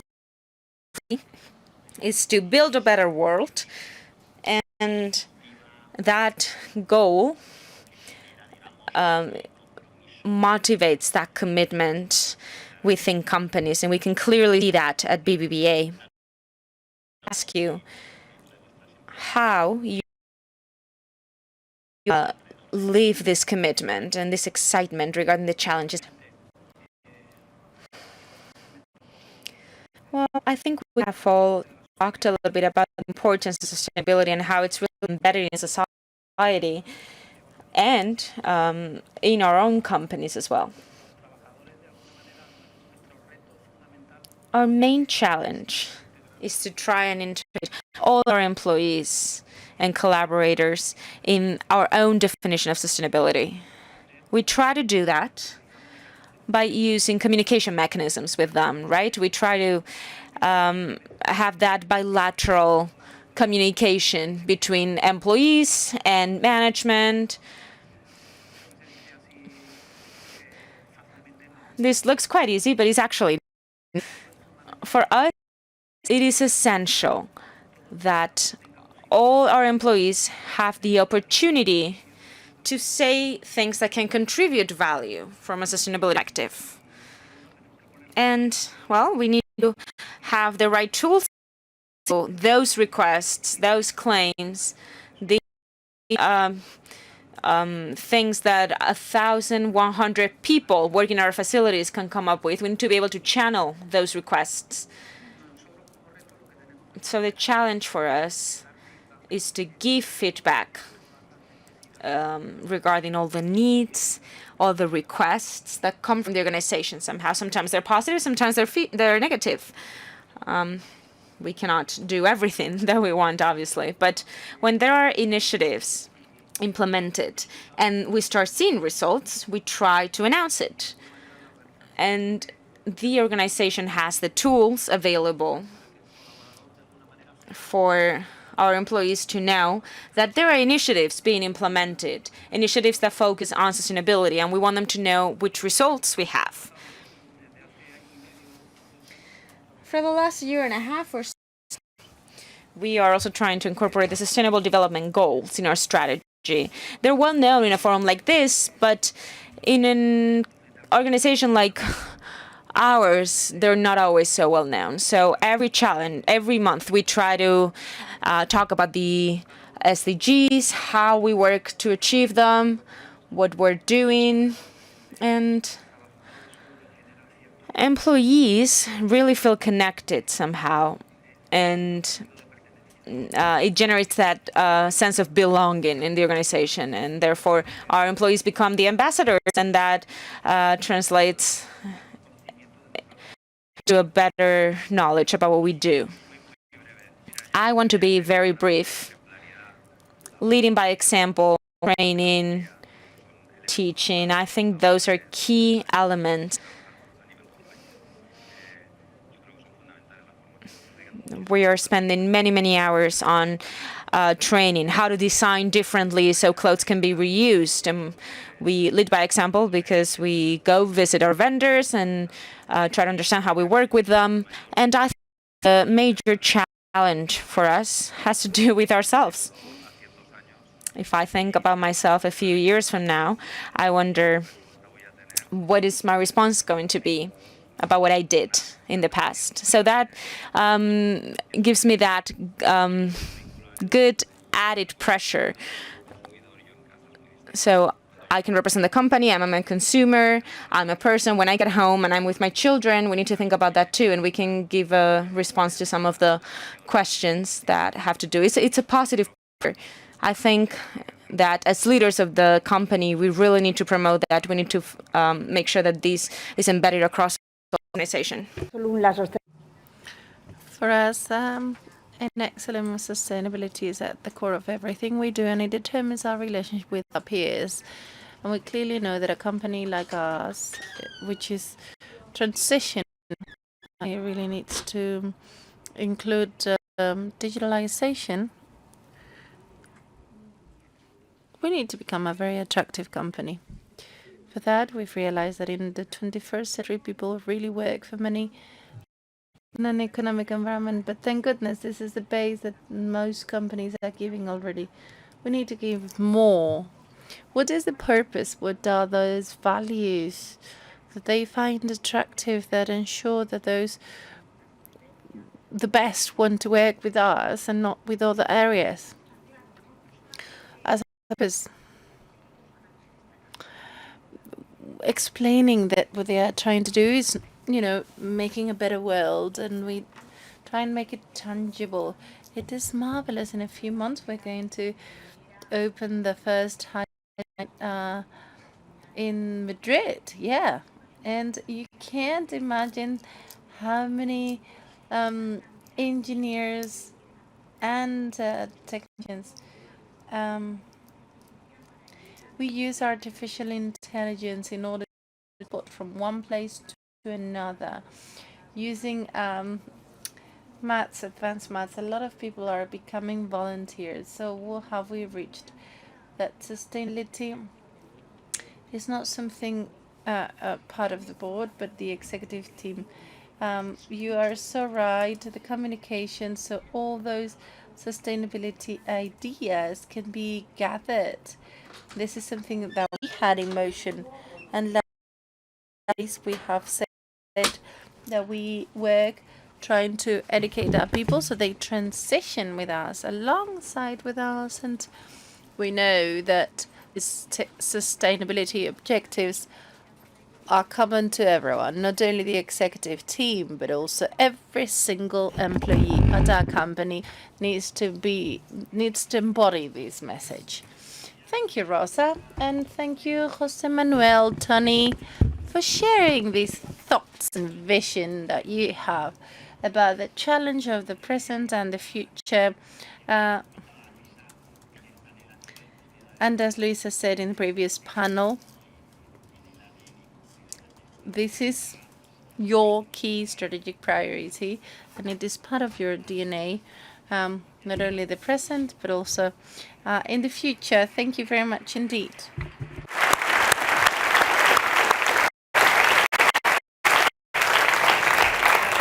Muchísimas gracias, Pello. Gracias a todos. Thank you, Peya, and thank you, all of you, for participating in this roundtable, for sharing your thoughts, vision, and experiences with all of us, which are lessons learned and marvelous to all of us. These successful without any financing. Yep, lending becomes paramount, and it is all about lending that we are going to embark on. I'm going to leave you with a very important conversation between the president of BBVA and Larry Fink, the founder and CEO of BlackRock, the biggest asset manager in the world. This has been pre-recorded for, agenda issues that we are going to display now, because this is a very interesting conversation. Today with Larry Fink, which we are pre-recording a few days ahead of BBVA's second Sustainability Forum. Larry needs no introduction. He's the founder, chairman, and CEO of BlackRock, the world's largest asset manager, with assets under management nearly 10 trillion. He's also been and continues to be a clear voice advocating for stakeholder capitalism, and in particular sustainability, in many ways through his much-awaited annual letters that have a lot of impact. And he's also a good friend. So Larry, thank you for being with us. It's a real privilege to have you in this conversation about how we can get the world to decarbonize and moving from words to action. The need to decarbonize is very clear, Larry. We have seen the effects of the heat waves this summer. We have seen the fires, we have seen the droughts. We have also seen the floods that has made it palpable and manifest, although it's a long-term trend which affects we have been seeing for a while, and we have to get our act together. At the same time, it's a formidable challenge to decarbonize. It will require a lot of investment and a lot of innovation. We need to develop new technologies to solve some of the unsolved problems, and then we need to mobilize trillions of dollars to deploy those technologies and some that already exist across our economies. At the same time, the world's facing unprecedented uncertainty and a difficult environment, one I would say that we haven't seen in decades. Starting with the invasion of Ukraine, a humanitarian tragedy that also has exposed the risks of energy dependency and fossil fuel energy dependency, I should say. We have seen and we're experiencing high inflation in commodities, in energy. We're seeing the response of central banks, how this is going to be affecting growth. And inevitably, this will be reflected in all of the decisions by all actors, governments, private parties as well, all investment decisions. So in this context, Larry, do you think that the short-term economic challenges that we're facing and the long-term decarbonization, need to decarbonize, do you think we can tackle those together? Is there a risk of reverting to tried and proven fossil fuels? How do you see the tension? A really difficult question, Carlos. Unquestionably, I am optimistic that we will find solutions. We do as humanity, no different than when we had a pandemic 3 years ago, and it took 8 months to come up with vaccinations that truly minimize the impact of the virus. We as humans have constantly found solutions, and over tens and tens of years, we have improved the quality of life. We're now being threatened because the major source of energy has been hydrocarbons, and the entire world is dependent on hydrocarbons. And to rid ourselves of hydrocarbons in 1 year is an impossibility. It's an impossibility over 10 years, probably over 20 years. It's still an impossibility. So we're going to have to be focused on long-term solutions. And the long-term solutions is to, in the short run, embrace some form of hydrocarbons like gas, which is obviously less pollutive than other forms of hydrocarbons. And then we have to mobilize, financial engines to find new solutions, new technologies, to create competitive technologies to the cost of hydrocarbons. Let's be clear, that is a daunting task, because even at $83 a barrel, where it is today, that is really cheap for what it creates in the output. Now, and so it is just going to take a time in which we are solving solutions. You're right the way you framed it. We're in a period of probably more uncertainty, economic certainty, political uncertainty that I've seen in maybe my professional career. Any energy transition has to be fair and just. And when energy prices accelerate upward because of we have been mitigating supply without mitigating demand. At the same time, we have the imbalances because of the Russian-Ukraine war and Russia's behavior related to gas in Europe, and then obviously selling oil at discounted to other countries like India and China. So we're in this transitional phase right now that is really impacting the variability of where energy prices are. But I'm crystal clear more than ever that through technology, we're going to bring down the green premium.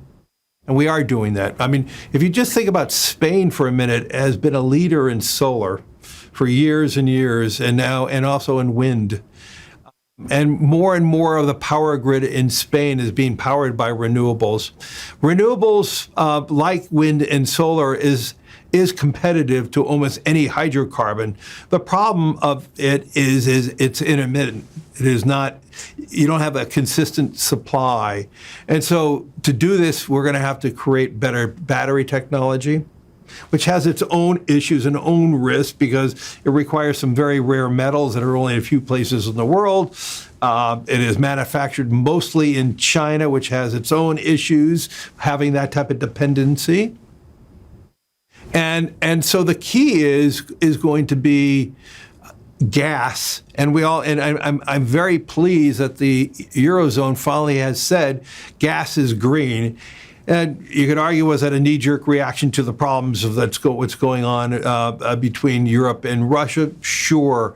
We have always believed that gas is going to be the hydrocarbon that is the main source during this transition. And for instance, having gas as a backup to sun and wind is a good long-term strategy. At the same time, building gas pipelines are going to be urgently needed. BlackRock has been one of the leaders in financing gas pipelines, whether it was in Saudi Arabia recently or Abu Dhabi or from Texas to Mexico City. We're a big believer in having the consistency of pipelines, at the same time LNG plants. And so what we're going to need to do in this transition, and this is going to be critical for Europe, for the UK, for the United States, we have to find ways to reduce the timing of permitting. We're working on a couple projects here in the United States related to gas, and the permitting process may be 7 to 8 years, and so there lies the fundamental costs of doing this and all the other issues. We're going to have to invest in hydrogen. Hydrogen will be a major component of renewables. Hydrogen is going to be, in our opinion, the source of energy for large engines, for large machinery. And so we're going to have to be utilizing all these different elements. And in many cases, we do have a lot of the science, but it's just more costly. And it's going to take time to create more efficiencies and better science. So yes, in the short run, we're going to have probably more utilization of coal and so in the short run, yes, but I don't believe that's changing our future. I think it's going, our future, we know that we have to move forward, but we have to move forward to making sure we don't have the economic disruptions that so many Europeans are facing, so many Americans are facing. Look at the inflation in the UK today. It is because the energy side, especially heating and gas, is so extraordinarily high because of the imbalances. These are all transitory. This will work itself out. I am pleased in Germany that they've rapidly changed the permitting process. They're building LNG plants right now, and I'm told historically they take 2+ years. They're going to do it less than 1 year. And so, we're seeing this change. We're seeing this urgent change. So I would just tell everybody, decarbonization technology is the future. The opportunity to invest in decarbonized technology is very large. At the same time, we cannot abandon tomorrow hydrocarbons. And so this is why it requires this balance between utilization of hydrocarbons, moving towards decarbonization. Now, if we wanted to create a very unjust world, we could eliminate hydrocarbons tomorrow and create a recession that is very large, and then we could rapidly try to change to a more decarbonized technology. I personally don't believe that works. It's not fair and just, and it will leave emerging markets behind. They can't afford that. They can't even afford what's going on now. And so all of these issues are very severe. But I am confident, more than ever before, that we're going to solve these solutions. I would just tell you, our clients are clamoring to find great investments in decarbonized technologies. And let's be clear, this is working with the hydrocarbon companies, not against them. And this is one thing that I think is really critical. I believe the major energy companies of the world today are going to be the leaders in sequestration of carbon. They own all these big reserves, these big wells. Some of them have been very much depleted. These caverns are going to be great areas where we are going to, sequester that carbon. And so to only get to a decarbonized future, it is not just creating new technologies as an alternative to hydrocarbons, but at the same time, we're going to have to find mechanisms to sequester, to capture the carbon. And so all of this just requires a lot of long-term planning, and it's a balancing act. We have to set an objective. How much do we expect energy prices to go up, or how can we have them go down, and still move forward in a structured way for decarbonization? The urgency is real, as you framed it. Almost every part of the world is experiencing record heat, droughts, crop destruction. At the same time, we're seeing evidence when there's storms. They're not insignificant storms. They're very large storms, whether they're from hurricanes and cyclones. And when it rains, it's not a modest rain. They're large amounts of rain. I mean, example, even in New York, we've had about a 60-day drought. And yesterday in the suburbs of New York, it actually rained the equivalent of 7 inches, or so I mean in one day. And so that's uncommon to have that type of rain. And so it's just an example. We're seeing extremes in heat, extremes in rain. We're seeing, and this is one thing that's going to be really bad for crops. we're seeing, because of the elevated heat and the early moment of heat, we don't even have the pollinators. The pollinators are not even there yet. And so, because when you have early heat, let's say in late winter, early spring, the pollinators are not there. The crops are going earlier than they used to. Now we have the droughts and all that. So everything is changing. And, you know, I wrote about in my CEO letter about climate risk as investment risk. We're seeing evidence of that everywhere. And we all have to be prepared how to mitigate this and how to manage forward. And so as somebody who believes that we have to move rapidly for decarbonization, I also believe we have to be working with the energy companies of today, not against them. I actually believe we have to work with governments to find solutions. That is not the abandonment of hydrocarbons. It is structuring a process in which we build up more and more decarbonization technologies. We create new technology for sequestration. At the same time, we're working with these hydrocarbon companies. Very clear, Larry, very clear that this is a transition. It takes time, but it's as important as ever. Also, you commented on the big role of government, energy companies. Moving now to what this means for businesses. At the forum, we're going to host two panels in which precisely representatives, executives of different businesses are going to be talking about their own plans and how decarbonization affects them. What does it mean to compete in a net zero world? I believe that this affects every company in every sector, and it's one of the most relevant, if not the most relevant strategic issue long term for any business.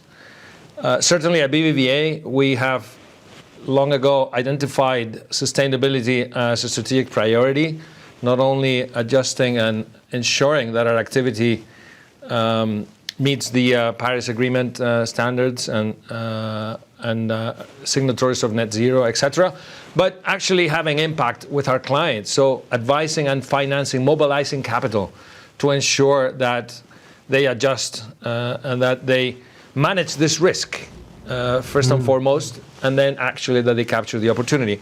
So the question from my side on this would be, how should businesses be preparing?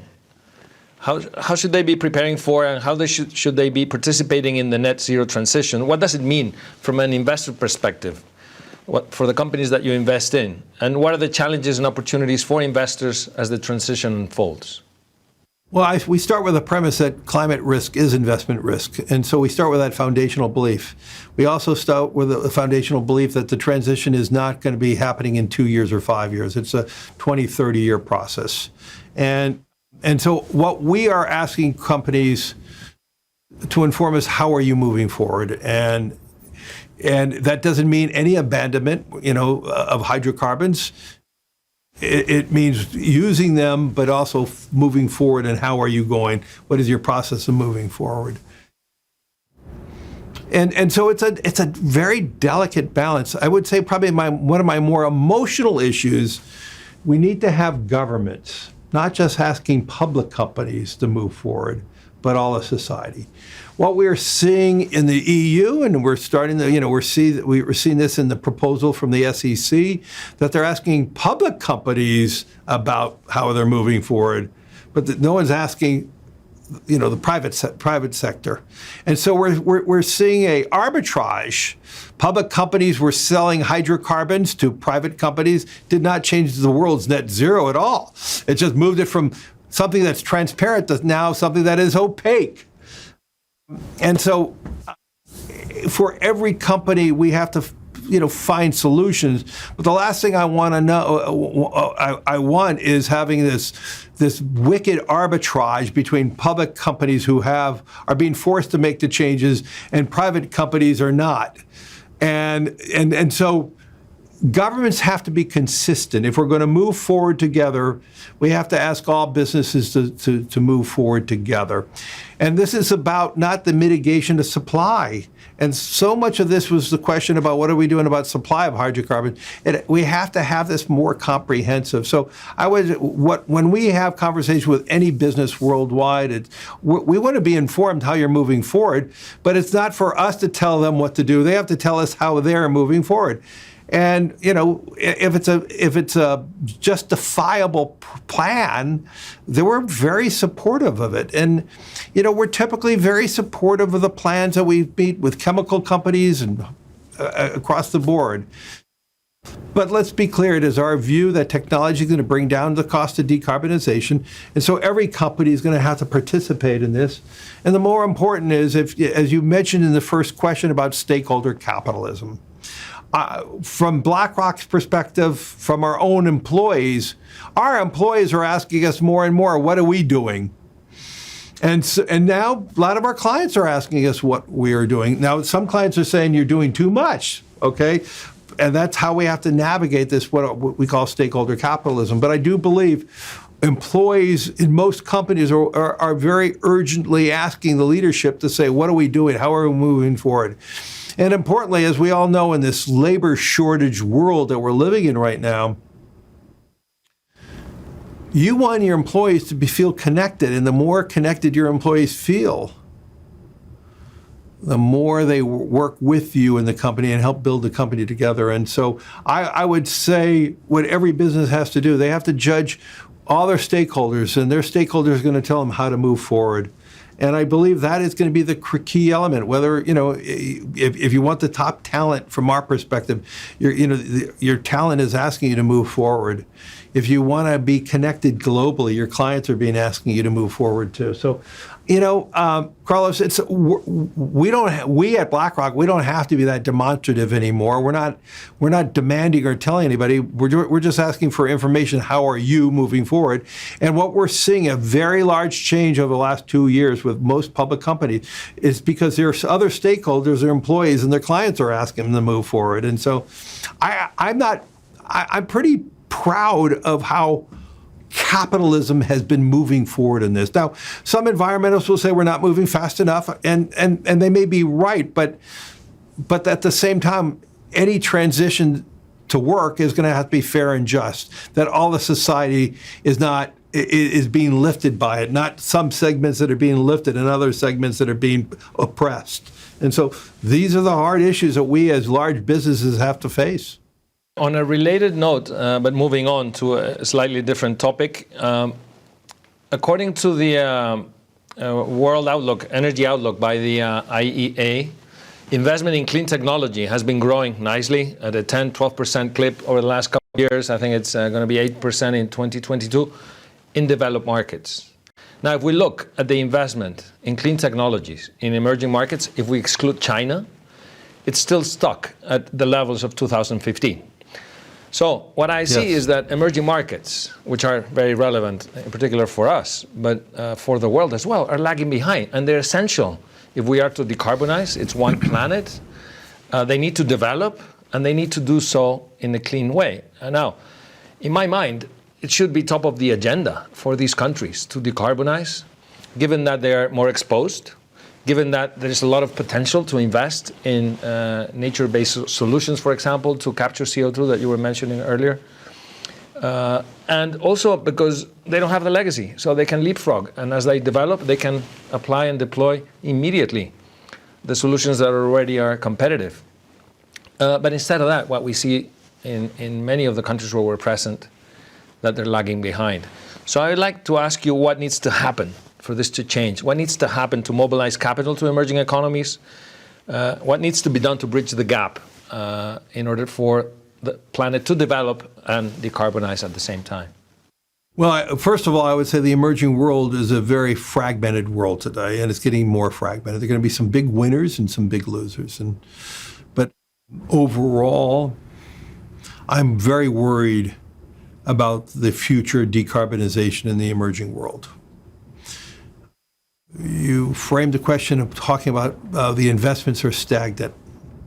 I don't see how they're going to get unlocked.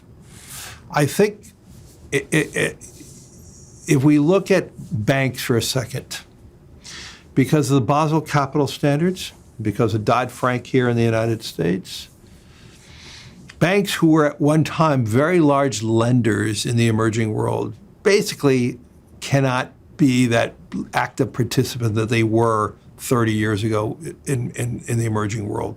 Capital standards make it to be quite expensive. The need for equity to back those type of those loans, unless they're fully collateralized, it makes it to be quite difficult. So capital standards has now starved capital in the emerging world. And at the same time, the emerging world was looking to investment firms like BlackRock to invest. And as a fiduciary, because everything we do is on behalf of clients, none of this is, all the money that we manage is not our money. It's other people's money, and we live under the fiduciary standard rule, and we have to really be mindful about what are the associated risks associated in investing in the emerging world. And there's just not enough capital today by the private sector to invest in the emerging world. It's a stark reality, and I think many people know it, but they're not talking about it. I had a long speech in Venice at the 2021 G20 meeting on the need to reimagine the role and responsibilities of the IMF and the World Bank. They are the primary lenders in the emerging world. And what we're witnessing right now is many emerging world failures, restructurings. Even in the last few weeks, we've read about 3 or 4 more emerging world countries going through another IMF restructuring. And so it's getting worse, not getting better. And what I have been suggesting that the owners of the IMF and the World Bank, basically the G20, have to recharter these organizations. So right now, these organizations are basically only permitted to be the senior lender. And then they look for the private sector to be the junior lenders, to be subordinated to the IMF. And because of the failure of Argentina, because of the other areas, there's just, the private money for subordination is just not there anymore. And, people don't want to talk about it, but I'm pretty loud about it. If we are going to decarbonize the emerging world, which means trillions of dollars of investments in the emerging world to truly decarbonize the emerging world. And as you framed it too, Carlos, the emerging world actually has more climate risks than many countries in the Northern Hemisphere. Equatorial part of the world is going to be the most impacted with climate change. The most severe risks are going to be in the equatorial part of the world, where most of the emerging countries are. And so we need to, as a world, come together and change the charter of the IMF and World Bank, because our charter hasn't been changed since Bretton Woods, and the world has changed so dramatically. And it is our view that the IMF and the World Bank should be providing the subordinated piece. And maybe the first loss comes from the country and they provide the second loss. If we had, almost like mortgage-backed securities, you have the borrower provide the round of equity, you have a housing agency providing a segment of first loss piece, second loss pieces, and then you create a capital structure. There'll be quite large pools of money for investing in that. And so I think that this is an urgent need right now. As you framed it, it's getting worse, it's getting harder. The plight of many of the emerging countries are very difficult. And if we don't reimagine the role of the IMF and the World Bank, I don't believe there'll be enough capital. Now, that being said, there are some countries in the emerging world that are going to do fantastically well. For instance, I am very bullish on Mexico. Now, Mexico has growth issues, it has issues, but I believe its location next to the United States. I think North America with Canada, Mexico, and the United States, we are protected by 2 oceans. And then 2, if you look at the incredible workforce of Mexico, its proximity to the United States, the ability to ship things via train, not by ships and being stuck at ports. Countries like Mexico are going to be a big beneficiary of this new trend of nearshoring. And then there's other countries like Vietnam, like Indonesia, are going to be pretty large destinations as we recalibrate our supply chains. So there are going to be some countries that are going to be beneficiaries, like China has been in the first 20 years of globalization, 30 years of globalization. But I think the Mexicos, the Vietnams, the Indonesias are going to be also large beneficiaries, including India. But but beyond that, it becomes more difficult. And so the issues around the emerging world is probably one of the more frightening things for me to worry about, because I just don't see where we are right now, the way governments are behaving, the lack of interconnectedness. I just don't see a solution yet, but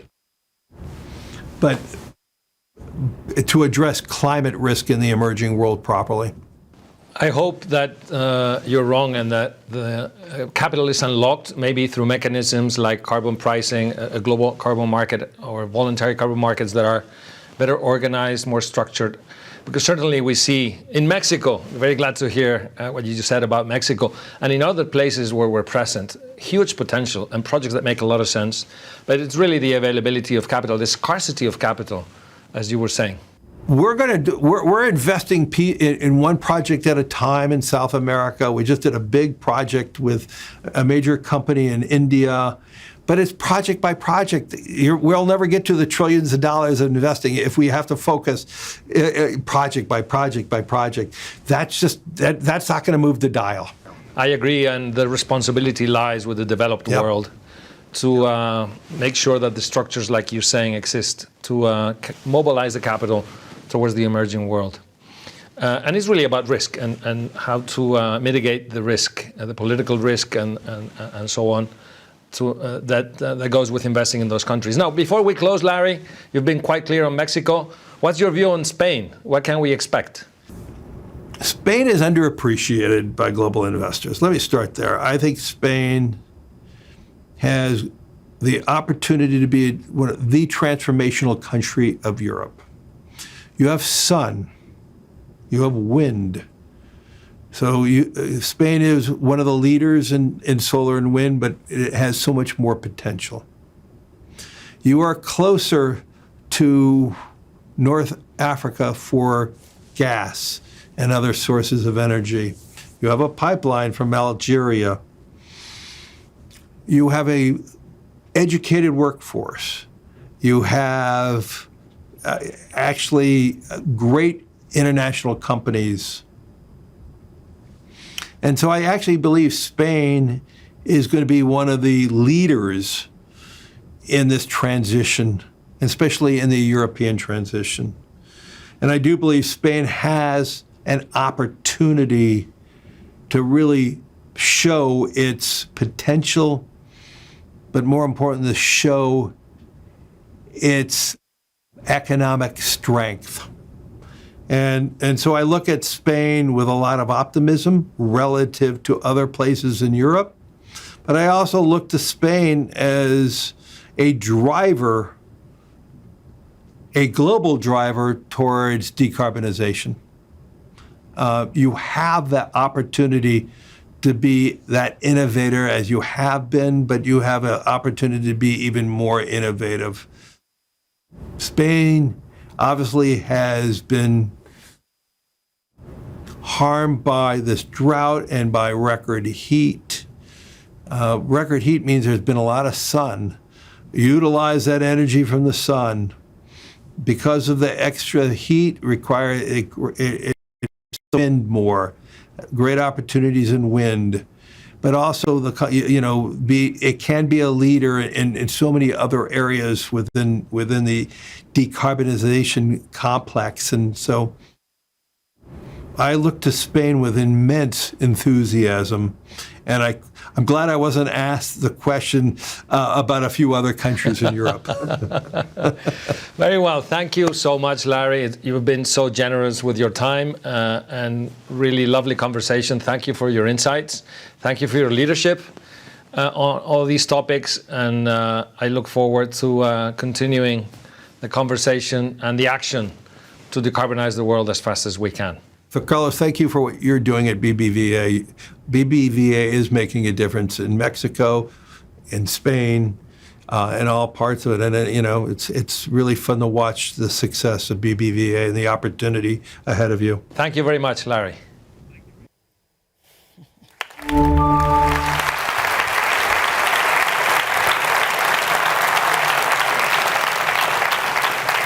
Bueno, poco puedo decir. I can't really say much more. This conversation was very interesting with Larry Fink and Carlos Torres Vila. And we are coming close to the end of the second Sustainability Forum promoted by BBVA. And for the closing of the forum, I'd like to give the floor to the third Vice President of the government, Minister for the Ecological Transition and the Demographic Challenge, Teresa Rivera Rodriguez. Please come on stage.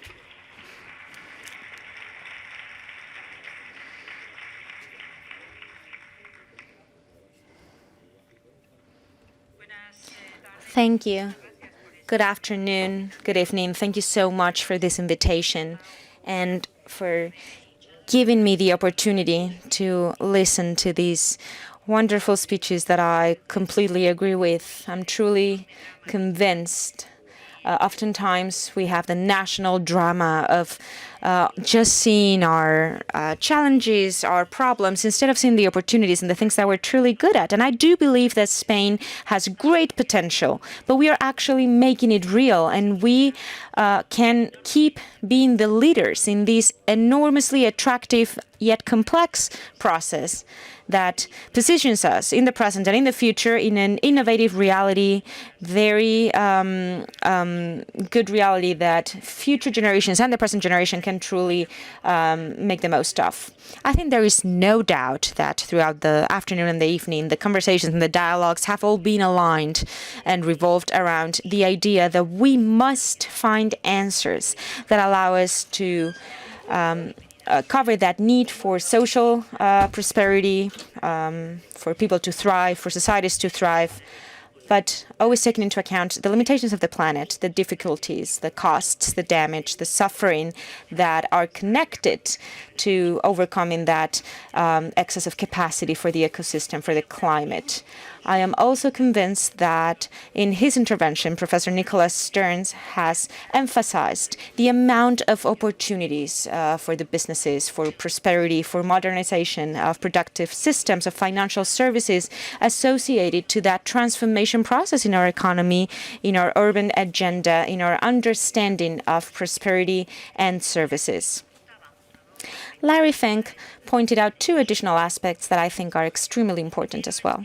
The first one is that if we want to transform our development model for prosperity, the basis on which we build our welfare, it's very hard to do it on time if we do it based on a per project basis. We need a deep transformation, much more sophisticated, much more agile. We really need to organize that way of understanding progress, value in a much more immediate, strategic and crosswise way.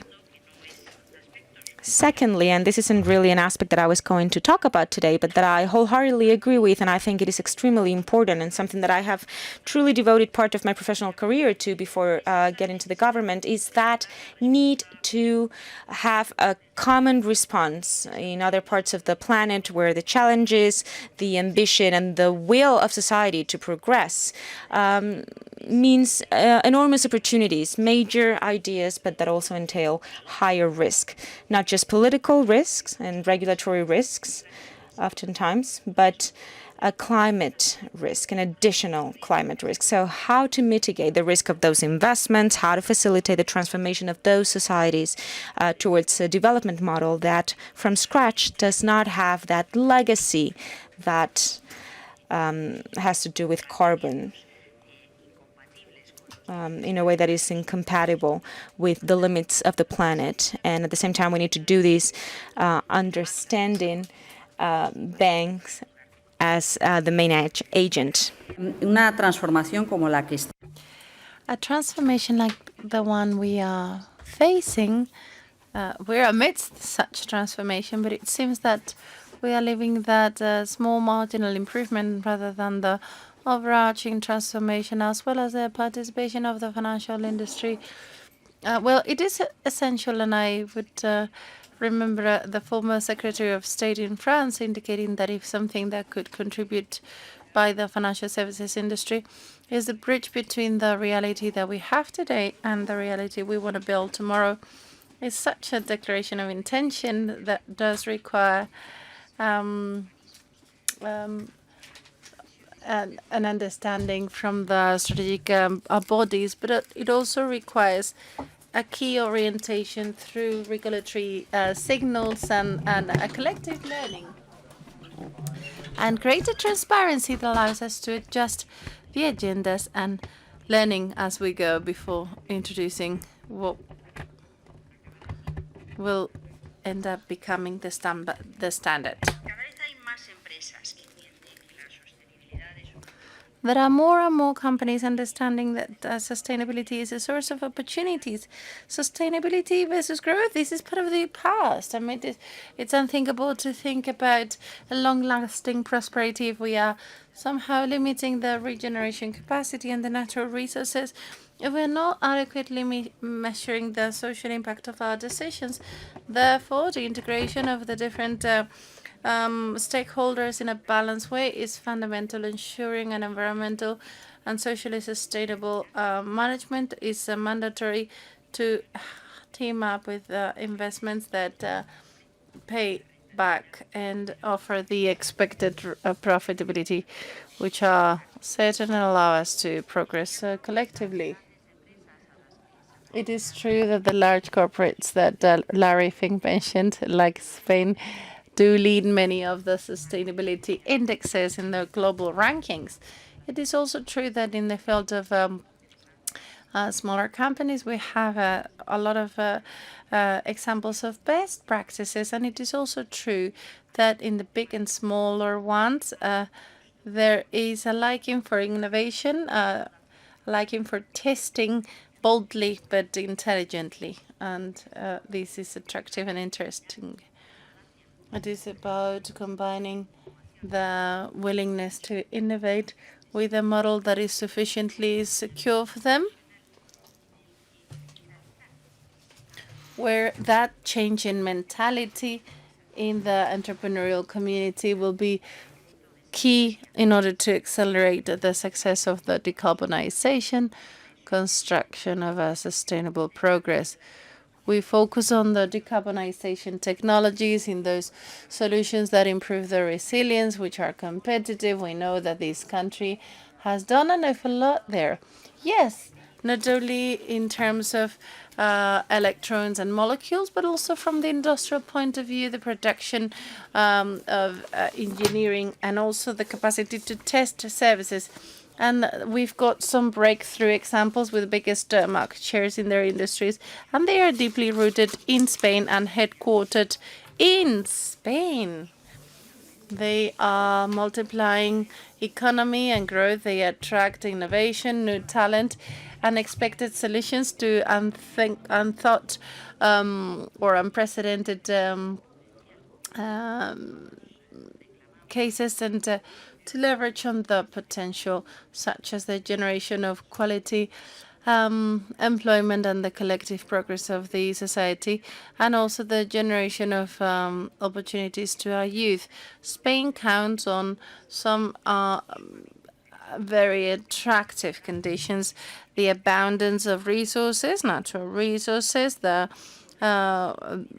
robust fabric industry, including the financial industry, with a substantial presence in Europe, and something very attractive with a very strong innovative industrial fabric in its solutions, and with a commitment where we need to continue building but from scratch, it has a very important commitment, formulating policies, regulatory frameworks which allow you to facilitate those opportunities. Making that potential growth is essential for the change of routes. So that's why in the sandboxes we thought what it means to experiment with the new technologies, new financial services, the review of the incentive schemes, the integration of ESG criteria in investments, and the inclusion of transparency and obligations of information are also part of such exercise. How do we learn together before we are setting about what we want to regulate specifically? We think it is also essential to be able to orient a transformational model and economic recovery in this direction. We're fully aligned with Europe, and we have lived tough moments in the last few years. And the warning signs from the public administrations and why this is an industrial agenda, the generation of opportunities, but also the consolidation of good practices in all fields. And this is all very important. Almost 40% of the recovery plan has been designated to green investment, the boost of climate actions, generalizing some of the topics which are present that needed to be deployed, but also leveraging on some of the solutions and the support, the regulatory support, and also financial support in that process. There are green activities that do substantially contribute to this economy. In these services and in the industry, where we've seen the best trends in the GDP contribution, also in terms of external balance sheet, facilitating the exploitation of our own capacity and products. A green transformation is fundamental. Maintaining dialogue among the public and private actors is a key factor because we are able to multiply much more the combination of the different actors. But I would say this must be done without forgetting the geopolitical context we are at. It is true that in the World Economic Forum that they have the biggest risk for the world economy, and they are expressly related to environmental climate risks and social sustainability. We have the difficulties of the COVID-19 and everything that has been faced with the destruction of ecosystems that do generate challenges unprecedented in our period. And we now see it with the invasion, with Russia's invasion of Ukraine. This is a very complex context where all of a sudden the best answer is to accelerate an ongoing transformation. However, the timing does not meet the speed that we need. It is a catalyst of something that we'd already identified beforehand. And we had to think about some of the questions that we have guessed in these years that have passed in front of our face, how to tackle the distortion of the functioning of a market when we use some of the fundamental elements in the market as a distortion tool. How we can think about reorganization, a much broader, healthier globalization where we recover these proximity ideas, strategic autonomy, which does not mean that we should go back to the autarky or self-sufficiency that force the cooperation rather than competition. We have understood that in this transformation process it is essential to think about the redistribution of wealth and the collateral effects that are undesired. making those more vulnerable, those that are more exposed, and thus generating completely unfair situations. Obviously, the first reflection was for the coal workers, but we can see this in broader fields, what this transformation means in a very little period of time, and how can we organize these workers' capacities, and why not the most exposed or vulnerable consumers that find it difficult to transform their portfolio to the new alternatives and the new signals. In the entrepreneurial world, we have experimented fundamental changes. Those sectors related to so-called dirty technologies have seen their rocketing financial cost and a risk, and that's why there's a tension. So if we are to recover tools from the past in view of the current situation, I think the answer is obvious, it is clear, and I think there is a unanimous agreement in many fronts, and it's not as simple as the first answer. We can't go to the past. We need to continue accelerating the future, but we need to understand that for some, the flexibility in the short run can determine the possibility to go forward with that transformation agenda, which represents that the current situation will have to veil for these decisions that we are jointly taking with the other European Union members in order to forge the necessary flexibility, solidarity, so we can maintain unity within and without, but let's not postpone or sacrifice the possibility to continue progressing at fast speed for those who are capable to do so. I believe the geopolitical context provides the unique opportunities because sadly we have been experimenting some of the things that we knew so far, not only in terms of state, but also as companies. Those countries that prolong the carbon intensive sectors will find it more difficult. That can be expanded to the entrepreneurial world. We know that from the assets, stranded assets and the liabilities, such as insurance firms, this is a reality they are already living, and the answers to the current exceptional context cannot distract us from the path that's been rooted, avoiding these updated version that the former governor of the Bank of England claimed as the tragedy in the horizon. Let's remember McCartney, who still reflects about the need to avoid passing through a cost to the future generations. Everything is at stake, our future. Transparency, information and risk analysis with a different view, sharing the experiences, facilitating a regulation that allows us to, test and consolidate is fundamental. We've had fascinating debates regarding taxonomy, regarding positive discrimination in those processes or solutions that are deemed by investors as those that can accelerate this transformation process.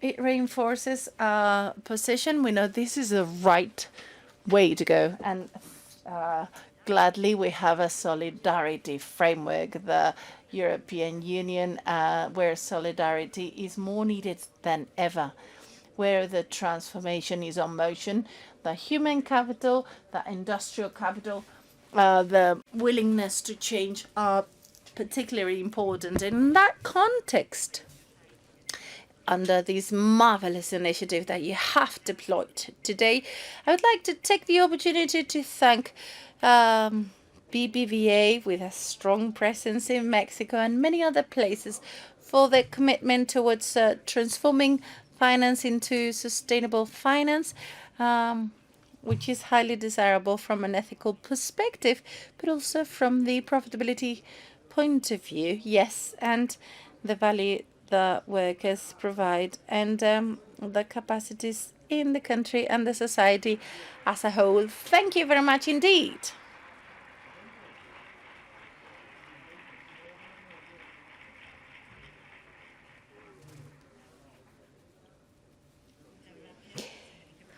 Thank you, third Vice President and Minister. And with this intervention, well, time flies, my goodness. We are about to reach the end of this session after 2.5 hours, the second Sustainability Forum boosted by BBVA. We were pleased to have the President of the government, the third Vice President of the government, and recognize experts like Nicholas Stern and big companies in the integration of sustainability within their businesses. So, from BBVA, we would like to truly thank you for making this a reality. And this very important forum that you have participated at. And for those watching us online on the other side of the screen through YouTube, thank you very much indeed. Thank you for joining us, and it has been a pleasure to be able to share this magnificent afternoon with you. Now, after all these marvelous interventions, we have a cocktail prepared across the room, so you can enjoy about these other topics and talk about sustainability and the horizon that we have ahead of us and the big opportunities that we have all discussed. Thank you very much indeed, and see you